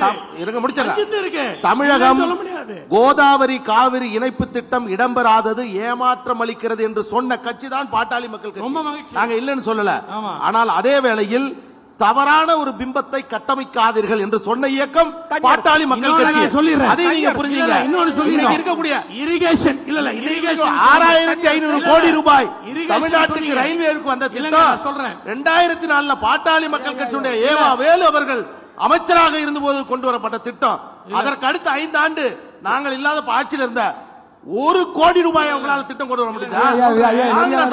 கொண்டு வரப்பட்டதா? வேளாண் பட்ஜெட் என்று வேளாண் பட்ஜெட் வேளாண் பட்ஜெட் தாக்கல் செய்யணும். டாக்டர் ஐயாவோட நீண்ட நாள் கோரிக்கை. காத்திருங்க, ஒரு இடைவேளை எடுத்துக்கலாம். இந்த விவாதத்தில் இதுதான் இறுதி சுற்று, நிறைவு சுற்று. எல்லாருக்கும் தலா 2 நிமிடங்கள் உங்களோட நிறைவு கருத்தையே சொல்லலாம். அதுவே முத்தாய்ப்பா ரத்தின சுருக்கமா சொல்லலாம். தனியரசு நீங்க தொடங்கு. ஐயா, இப்ப 2014 மிகப்பெரிய முழக்கத்தை வைத்து காங்கிரசிடமிருந்து ஆட்சியை கைப்பற்றியது பாஜக. அதில் முதன்மையான முழக்கம் எங்க பாலையா சொன்ன மாதிரி தேசிய நதி நீர் இணைப்பு, கங்கை, கோதாவரி, காவேரி அனைத்தையும் இணைத்து உலகத்தில் மிகப்பெரிய பசுமை புரட்சியை கொண்டு வருவதுதான் பாஜகவினுடைய மூல முழக்கம் அப்படின்னு சொன்ன பாஜக ஆட்சிக்கு வந்து 10 ஆண்டுகள் கழித்த பிறகும் இன்னைக்கு வரைக்கும் தேசிய பெருநதிகள் இணைக்க வேண்டாம், ஒரு வாய்க்காலை கூட இணைக்காத பாஜக மோடி அரசு 1 ரூபாய் கூட பிறகு இப்ப இந்த சிறப்பு திட்டம் இருக்கு இல்லையா, இப்ப இந்த சிறப்பு திட்டம் ஒதுக்குறாங்கல்ல, எங்க ஐயா எல்லாம் கேட்கிறேன், இந்த சிறப்பு திட்டத்தில் பீகாருக்கு ஒதுக்கின நிதியில வெறும் 25,000 கோடி ரூபாய் சாலை திட்டம் தான். தேசிய நெடுஞ்சாலைகள் அது டோல்கேட் முதலாளி வர போறான், நம்மள 50 கிலோமீட்டருக்கு ஒருக்க சட்டையில இருந்து அவனே எடுத்துக்குவான். இப்ப இதுல என்ன மோடி ஐயா பண்ணிருக்காரு பாருங்க. முதல்ல எல்லாம் பாஸ்டாக் நின்று தான் போகணும். இப்பெல்லாம் நீங்க வண்டியில எங்க அந்த ஏரியாவுக்குள்ள எங்க போனீங்களா வந்தீங்கன்னா உருவீர் பணத்தை. அந்த மாதிரி டோல்கேட்டுக்கு 25,000 கோடி ரூபாய் பீகாருக்கு ஒதுக்கி இருக்காரு. பாக்கி இருக்கிற பணமெல்லாம் எங்க தெரியுங்களா? கோயில் பீகார்ல நலந்தா, விஷ்ணு, மகாபோதி, ராஜ்கிரண் 4 மிக முக்கியமான வரலாற்று தொன்மை வாய்ந்த வழிபாட்டு ஆலயங்களை விரிவுபடுத்துவதற்காக நாட்டில் ஒரு யூனிவர்சிட்டி, உலகத்திலேயே மிகப்பெரிய பல்கலைக்கழகங்களுக்கு நிதி ஒதுக்கல மோடி அரசு. கல்லூரிகளுக்கு நிதி ஒதுக்கல மோடி அரசு. நதிகளை இணைத்து பஞ்சத்தை வறுமையை போக்குவதற்கு நதிகளை இணைக்கல மோடி அரசு. கோயில்களையும் தேசிய நெடுஞ்சாலைகளையும் விமான நிலையங்களை உருவாக்குவதனால் மக்களுக்கு என்ன பயன்? ஆகவே இந்த திட்டம் இந்தியாவுக்கே புறக்கணித்திருக்கிறது, தமிழ்நாட்டை புறக்கணித்திருக்கிறது பாஜக மோடி ஐயாவுடைய அரசு என்பது என்னுடைய குற்றச்சாட்டு. சேகர் சார், சேகர் சார், திரு சேகர், உங்களோட நிறைவு கருத்து சார். அதாவது அக்ரிகல்ச்சருக்கு தனி பட்ஜெட்னு சொன்னாங்க. இதுவே ஒரு பெரிய கண்துடைப்பு. தமிழ்நாடு பட்ஜெட் சப்மிட் பண்ற இன்னைக்கு பாருங்க, நீங்க பட்ஜெட் ஸ்பீச்சை பார்க்க கூடாது. ஐயா இன்னைக்கு இந்தியாவுடைய குறுக்கீடு வேண்டாம், நிறைவு கருத்து. ஐயா நீங்க பேசும்போது நான் குறுக்கிடல. சரி வாங்க வாங்க வாங்க, நான் இந்தியாவை பத்தி சொல்றேன். வாங்க வாங்க ஐயா. தமிழ்நாடு பட்ஜெட்ல சொல்றேன், எப்படி மக்களுடைய அறியாமையை ஏமாத்தினான்னு சொல்றேன். தமிழ்நாடு பட்ஜெட் இன்னைக்கு புக் 82 62 ஒரு புக் ரிலீஸ் பண்றாங்க, எடுத்து படிச்சு பாருங்க. அதுதான் கம்ப்ளீட் ஸ்டேட்மெண்ட். அந்த அக்ரிகல்ச்சர்னு ஒன்னு ஐயா, உங்க அந்த அக்ரிகல்ச்சர் மறுநாளைக்கு அக்ரிகல்ச்சர் உங்க மைக் பிரச்சனை இருக்குன்னு நினைக்கிறேன். முதல் நாளே அது பட்ஜெட்டா வந்துருது. உங்க மைக்ல பிரச்சனை இருக்கு, நான் சரி பண்ணிட்டு நான் வரேன். சமது, உங்க நிறைவு கருத்து. இங்க கூட மைக்ல ஏதாவது டிஸ்டர்ப் பண்ணிடுவீங்களோ பாயிண்ட். ரொம்ப மம்தாஸ் பண்ண மாதிரி அப்துல் சமத். வாணியம்பாடியில் நடக்கிறதால வாணியம்பாடி சம்பந்தமான ஒரு செய்தியையும் சொல்லணும். நம்முடைய தோழர் பாலு அவர்கள் சொன்னாங்க, வாணியம்பாடி தோல் தொழிற்சாலர்கள் உள்ள ஜிஎஸ்டி வரியினால அந்த தோல் எந்த அளவுக்கு நசிந்து கிடக்கிறது அந்த தோல் தொழிற்சாலை என்பதை அவர்களுக்கு கேட்கணும். அதுல மேலும் இன்றைக்கு மிகப்பெரிய வழியை ஏற்படுத்தக்கூடிய ஒரு செய்தி என்னன்னு சொன்னா, இந்த பட்ஜெட்ல இறக்குமதி வரி, மூலப்பொருட்களுக்கான இறக்குமதி வரி, அதாவது ஷைனிங் செய்யப்பட்ட தோள்கள், அதை இறக்குமதி செய்யக்கூடிய 10% அந்த வரியை ரத்து செய்திருக்கிறார்கள். இதன் மூலமாக என்ன ஆகும்? நம்முடைய உள்நாட்டு தோள்கள் ஏற்றுமதி ஆவது தடுக்கப்பட்டு வெளிநாட்டில் இருந்து அந்த தோள்கள் இறக்குமதி ஆகக்கூடிய ஒரு நிலைமை வரும். நம்முடைய தோல் தொழில் மொத்தமாக அழிந்து போகக்கூடிய பெரிய ஆபத்து இந்த பட்ஜெட்டால் உருவாகி இருக்கிறது என்பதையும் இந்த நேரத்தில் இந்த வாணியம்பாடியில் சொல்ல நான் கடமைப்பட்டிருக்கிறேன். இன்னொரு செய்தி, அதுவும் ஐயா பாலு அவர்களுக்கு தான். நபிகள் நாயகம் சொன்னதெல்லாம் சொன்னார்கள், நாங்கள் எதையும் மறுக்கல. ஒரே ஒரு துளி மது கூட இல்லாத ஒரு மாநிலமாக தமிழ்நாடு மாற வேண்டும், ஏன் இந்தியாவே மாற வேண்டும் என்பதுதான் மனிதநேய மக்கள் கட்சியினுடைய ஒற்றை கோரிக்கை, மாற்றமே இல்லை. திமுகவுடைய அரசு இந்த மதுவை விட்டு சபிக்கப்பட்ட அரசு என்று சொன்னால், டாஸ்மாகை கொண்டு வந்த அண்ணா திமுக மட்டும் ஆசீர்வதிக்கப்பட்ட அரசா? 2 பேரோடும் கூட்டணி வைத்தவர்கள் நீங்கள், மறந்துவிடக் கூடாது. ஒன்று. அடுத்து, இவ்வளவு கருணையோடு முஸ்லிம்களை பற்றி பேசக்கூடிய ஐயா அவர்கள் நான் கேட்பதெல்லாம், குடியுரிமை திருத்த சட்டத்தை கொண்டு வந்து முஸ்லிம்களுடைய குடியுரிமையை கேள்விக்குறியாக்கிய போது சரி, அந்த சிஏஏ நன்றி வாக்களித்தீர்களே, நன்றி சமத், வாக்களித்தீர்களே, நன்றி. உங்க மைக்கிலையும் பிரச்சனை இருக்குன்னு நினைக்கிறேன். சேகர் சார், மைக்கு பிரச்சனையில நடுநிலையை நாங்க பேணிட்டோம், 2 பேருக்குமே பிரச்சனை, அதனால தவறா எடுத்துக்காதீங்க. பாலு, உங்க நிறைவு கருத்து. இதுல எதுவும் உள்குத்தில் இல்ல, அதெல்லாம் ஒண்ணு இல்லை, நீங்க பேச. அதாவது இந்த வாணியம்பாடியினுடைய பிரச்சனை முக்கியமான இன்னொன்று என்னன்னா, இந்த கழிவுகள் பாலாற்றில் கலக்குறது, அதுதான் மிகப்பெரிய பேராபத்து வாணியம்பாடி பகுதி. அதை தடுத்து நிறுத்த இந்த அரசு என்ன செஞ்சுது, அந்த கேள்வியை நான் முன்வைக்கிறேன். இன்னொன்று, இந்த வாணியம்பாடிக்கு இன்னொரு பேராபத்து உருவாகி கொண்டிருக்கிறது. பக்கத்தில் இருக்கக்கூடிய ஆந்திராவில் இதே போன்ற ஒரு தோல் தொழிற்சாலை உருவாக்குவதற்கு தயாரிப்பதற்கான பணிகளை அங்கே நடத்தி கொண்டிருக்கிறார்கள். இங்க இருக்கக்கூடிய நிறுவனங்கள் மாறுவதற்கான சூழல் என்பது ஏற்பட்டு கொண்டிருக்கிறது. அதை தடுக்கணும்னா ஒரு காம்ப்ரஹென்சிவா இந்த வாணியம்பாடியை வளர்த்தெடுப்பதற்கான ஒரு திட்டத்தை தமிழக அரசு உருவாக்கணும். அதை இந்த நிகழ்ச்சியின் மூலமா கேட்டுக்கிறார். இன்னொன்னு சொன்னாரு, எனக்கு அப்துல் சமத் ரொம்ப பிடிச்சது. பூரண மதுவிலக்கு, ஒரு சொட்டு மது இல்லாத தமிழகம் வேண்டும் என்று சொன்னார். அதை நான் வரவேற்கிறேன் என்று சொன்னார். அதற்காக உங்களுக்கு நான் நன்றி சொல்றேன். திமுகவும் அண்ணா திமுகவும் எலியும் பூனையும் மாறி, ஒரு இடத்துல கூட ஒன்னா பாம்பும் கீரியும் மாறி இருப்பாங்க. ஆனா இந்த 2 பேருக்கும் ஒத்து போகக்கூடிய ஒரே விஷயம் என்னன்னா டாஸ்மார்க் தான். இவங்க 2 பேருக்கும் வேறு வேறுலாம் கிடையாது. நீ 5000 கடை வச்சா நான் 6000 கடை வைப்பேன், நீ 8 மணிக்கு திறந்தா நான் 10 மணிக்கு திறப்பேன். இதுல 2 பேருக்கும் வேறுபாடே கிடையாது. நாங்கள் எந்த இடத்துலயா, நாங்க அரசியலுக்காகலாம் சொல்ல, சுகாதாரம் அனைத்து குடிமக்களுக்கும் கிடைக்க வேண்டும், கல்வி 1 ரூபாய் கட்டணமில்லாத கல்வி கிடைக்க வேண்டும். விவசாயி 1 ரூபாய் செலவில்லாமல் அவன் விவசாயம் செய்யக்கூடிய நிலையை உருவாக்க வேண்டும் என்பதுதான் பாட்டாளி மக்கள் கட்சியுடைய நிலைப்பாடு. அடிப்படையா ஒரு சாதாரணமாக ஏழை எளிய சாமானியனுக்கு போனோம். இப்ப கூட சொன்னார், அம்பானியை பத்தி நீங்க சொன்னீங்க. வளர்ந்தவர்களை பற்றியோ நிறுவனங்களை பற்றியோ ஒரு நாட்டினுடைய வளர்ச்சி ஜிஎஸ்டியை பற்றியோ கிடையாது. ஒரு சாதாரண ஏழை எளியவன் நிம்மதியா கஞ்சி குடிச்சிட்டு வீட்டில் படுக்கக்கூடிய நிலையை ஒரு பட்ஜெட் உருவாக்குதுன்னா அது சிறந்த பட்ஜெட். அதைத்தான் நாம் வரவேற்க வேண்டும். அதில் குறை இருந்தால் நிச்சயமா பேசுங்க, அதை நாம் விவாதிப்போம். ஆனால் அதை விடுத்துட்டு மாநிலம் பேரு வரல, ஊர் வரல, திருக்குறள் இல்ல, இதெல்லாம் அர்த்தமற்ற விவாதம் என்று நான் கூறுகிறேன். பாலு அவர்கள், நான் இடையில பேசினது உங்களுக்கு உண்மையிலேயே கேட்கலையா, இல்ல கேட்காத மாதிரியே பேசினீங்களா? ரொம்ப சிறப்பா இருந்தது பாலு, நான் நன்றி. எழிலரசன் நிறைவு கருத்து, நீங்க உங்க நிறைவு கருத்து சொல்லுங்க. அடுத்து சூர்யா. அதாவது இவங்க திரும்ப திரும்ப சொன்னாங்க ஐநா பாராட்டுனதுன்னு சொன்னாங்க. ஐநா குறிப்பிட்டு இருக்கக்கூடிய இந்த 13 குறியீடுகள், கல்வியாக இருக்கட்டும், வறுமை ஒழிப்பாக இருக்கட்டும், சுகாதாரமாக இருக்கட்டும், சட்டம் ஒழுங்கு பாதுகாக்கிறதாக இருக்கட்டும், தொழில் முனைவாக இருக்கட்டும், இவை அத்தனையிலும் முதலிடம் பெற்றிருக்கக்கூடிய மாநிலமாக தமிழ்நாடு விளங்குகிறது என்று குறிப்பிட்டு சொல்லப்பட்டிருப்பதை சௌகரியத்துக்காக மறைச்சிடாதீங்க. ஆனால் இங்கே ரொம்ப குறிப்பாக சொல்ல வேணும்னு நான் 2 விஷயம் இருக்கு. 0க்கு கீழே மதிப்பெண் போட முடியுமா ஒரு ஆட்சிக்கு? 0 கீழே மைனஸ்ல மார்க் போட முடியுமான்னு தேடின ஒருத்தர் தான் இன்னைக்கு சப்பக்கட்டு கட்டிக்கிட்டு இருக்காங்க. அதுக்காக இன்னைக்கு ரொம்ப சீரியஸா ஐயா ராமதாஸ் ஐயா தான் சொன்னார், பாஜகவுக்கு என்ன மார்க் தருவீர்கள், 0க்கு கீழே ஒரு மார்க் போட முடியுமா என்று சொல்லப்பட்ட ஆட்சிக்கு இன்றைக்கு மார்க் போடுவதற்காக அண்ணன் பாலு அவர்கள் முயற்சித்துக் கொண்டிருக்கிறார். நான் என்ன சொல்ல வரேன்னா, இருங்க முடிச்சிடுறேன். அதாவது ரொம்ப முடிக்குமா அவர் சொன்னாரு, சாமானியனுக்காக என்ன ஆனந்த விகடன் எழுதியிருக்கக்கூடியதிலிருந்து 2 வரிகளில் சொல்லி முடிக்கிறேன். 2019 அதற்கு முன்பு வரையில் கார்பரேட்டுக்கு இருந்த 30% வரியை 22% குறைத்தது பாஜக அரசு. ஆனால் இன்றைக்கு இந்த 6 ஆண்டுகளுக்குள்ளாக 5 ஆண்டுகளுக்குள்ளாக நடந்திருக்கிறது சொன்னால் அதிக வரிகள் செலுத்தக்கூடியவர்கள் சாமானியர்களாக இருக்கக்கூடிய தனிநபர் வருவாயில் இருந்து வருமான வரி செலுத்துபவர்கள் தான் அதிகமாக இருக்கிறார்கள் என்ற கூற்றை சொல்லிவிட்டு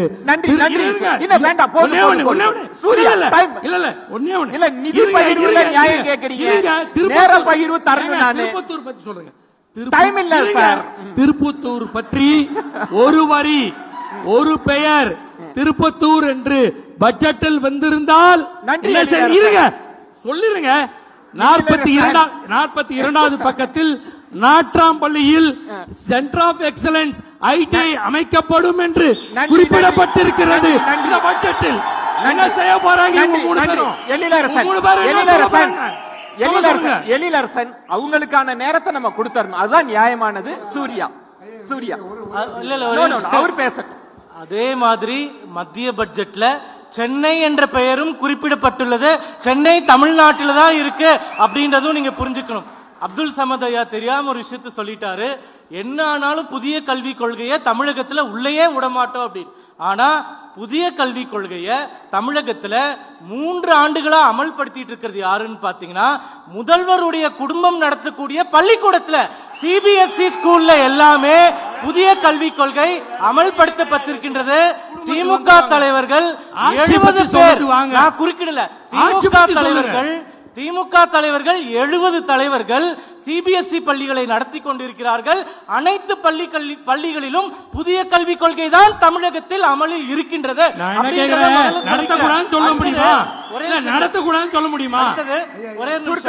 அதாவது சொல்வதை செய்யக்கூடிய அரசு குறுக்கிடலங்க. ஒரே தமிழகத்துல சொல்வதை செய்யக்கூடிய அரசுன்னு சொல்றாங்க. இங்க வேலூர் மாவட்டம், திருப்பத்தூர் சுற்றி இருக்கக்கூடிய பகுதிகளுக்கு சொல்றேன், கடந்த 3 வருட திமுக பட்ஜெட்ல பாயிண்ட் வைஸ் சொல்றேன்.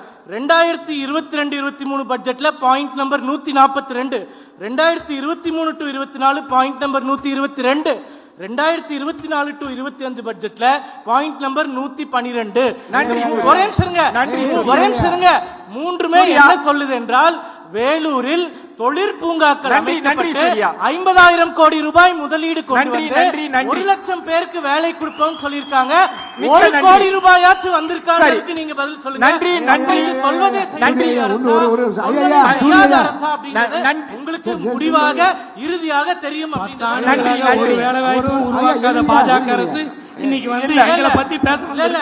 இந்த இல்ல, iPhone- இதா- இல்ல, இல்ல. இருக்கட்டும். ஒரு வேலை சுருக்கமா. வாய்ப்பு உருவாக்கலன்னு சொல்றாரு. இந்த ஐபோன் சென்னையில ஸ்ரீபெரும்புதூர்ல சூர்யா. காஞ்சிபுரம்ல தயாரிக்கப்பட்டது. சூர்யா, கொஞ்சம் ஒத்துழைப்பு உலகம் கொடுங்க, முழுக்க, சூர்யா. உலகம் முழுக்க, கொஞ்சம் ஒத்துழைப்பு கொடுங்க, சூர்யா. டைம் நேர நெருக்கடி. முழுக்க கோடிக்கணக்கான ஐபோன்கள் விற்பனையாவது தமிழகத்தில் சூர்யா. தயாரிக்கப்படுவது நன்றி, அந்த- நன்றி. ஐபோன் அந்த- வரும். நன்றி, அந்த நன்றி. நிறுவனங்களை எல்லாம் கொண்டு வந்தது குலத்தோட மோடி நன்றி அரசு தான். சொல்றீங்க. ஸ்டாலின் ஐயா ஒரு வேலை செய்ய சொல்லவில்லை. விஸ்வகர்மா திட்டத்தை கொண்டு வர பார்க்கிற பாஜக அரசுக்கு எந்த விதமான தகுதியும் இல்லை. 4 லட்சம் பேருக்கு வேலை கொடுத்திருக்காரு தமிழ்நாட்டுல. நன்றி, நன்றி. ஐபோன் உற்பத்தியில மட்டும் ஸ்டாலின் ஐயா ஒரு வேலை வாய்ப்பு கூட கொடுக்கல. நன்றி, நன்றி, நன்றி, குலத்தொழில் நன்றி. செய்யணும்னு சொல்றவங்க நன்றி, தான் நன்றி. பாஜக அரசு என்பதை மறுக்க முடியாது. நன்றி, நன்றி. தனியரசு சுருக்கமா ஒரு நிமிஷம் இல்ல சில ஒரே நிமிஷம் தான். அதான் இது கட்சி அரசியல் அதுக்குள்ள போலியா? சுருக்கமா இப்ப தேசிய கல்விக் கொள்கையிலிருந்து இப்ப நம்ம உலகத்துல தனியார் நிலவிலையும் செவ்வாயிலையும் போய் செயற்கைக்கோளை இறக்கி உலகம் வியந்து பார்க்க இந்தியாவுக்கு பெருமை தேடி தந்த நன்றி. தமிழ்நாட்டினுடைய கல்விக் கொள்கையில் படித்த அரசு பள்ளியில் படித்த அப்துல் கலாம் ஐயாவும் நம்ம நன்றி, மயில்சாமி நன்றி. அண்ணாதுரை ஐயாவும் சிவனையா நன்றி, நன்றி, நன்றி. தமிழர் நன்றி. 3 பேர் தமிழர் சுருக்கமா மூணு சொன்னா- பேர் அரசாங்க பள்ளிக்கூடம் டைம் இல்ல, சுருக்கமா. டைம் இல்ல. ஒரே ஒரு தேசிய கேள்வி. கொள்கை வேண்டாம். இல்ல, எனக்கு போதும், போதும். ஒரே ஒரு கேள்விங்க, ஒரே ஒரு போதும், கேள்வி. போதும். இன்னைக்கு சூர்யா, போதும், இருக்கக்கூடிய- போதுங்க. இன்னைக்கு இருக்கக்கூடிய நன்றி, நன்றி. திமுக அமைச்சர்கள்ல நன்றி. ஒருத்தங்க வாரிசாச்சு அனைத்து இதே அரசு பள்ளியில படிக்கிறாங்கன்னு உங்களால காமிக்க நன்றி, முடியுமா? நன்றி, காமிங்க. நன்றி. அப்ப நான் ஒத்துக்கிறேன், இது சிறந்த கல்வி. சரி, நன்றி, நன்றி, ஒரே நன்றி. ஒரே ஒருத்தர் சூர்யா, திமுக ல சூர்யா. அமைச்சர் வேண்டாம். அமைதி, அமைதி, இடையில சூர்யா. இருக்கக்கூடிய ஒருத்தருடைய மகன் சரி, அரசு போதும். பள்ளியில படிக்கிறானா? அரசு பள்ளியில ஏ, ஏ, படிக்கிறான்னு சொன்னீங்கன்னா, அனைத்து அப்ப மைக்கையும் நான் ஆஃப் பண்ணிடலாம். அனைத்து மைக்கையும் ஆஃப் பண்ணிடலாம். அப்பதான் நான் முடிவுரை சொல்ல முடியும். ஏன்னா நேரத்துக்கு முடிக்கணும். ஆனா ஒண்ணு மட்டும் இந்த விவாதத்துல புரிஞ்சுக்கிட்டேன். நிதி பகிர்வை விட சவாலானது நேர பகிர்வுங்க. ரொம்ப சிக்கல் எனக்கு தான் இருந்தது.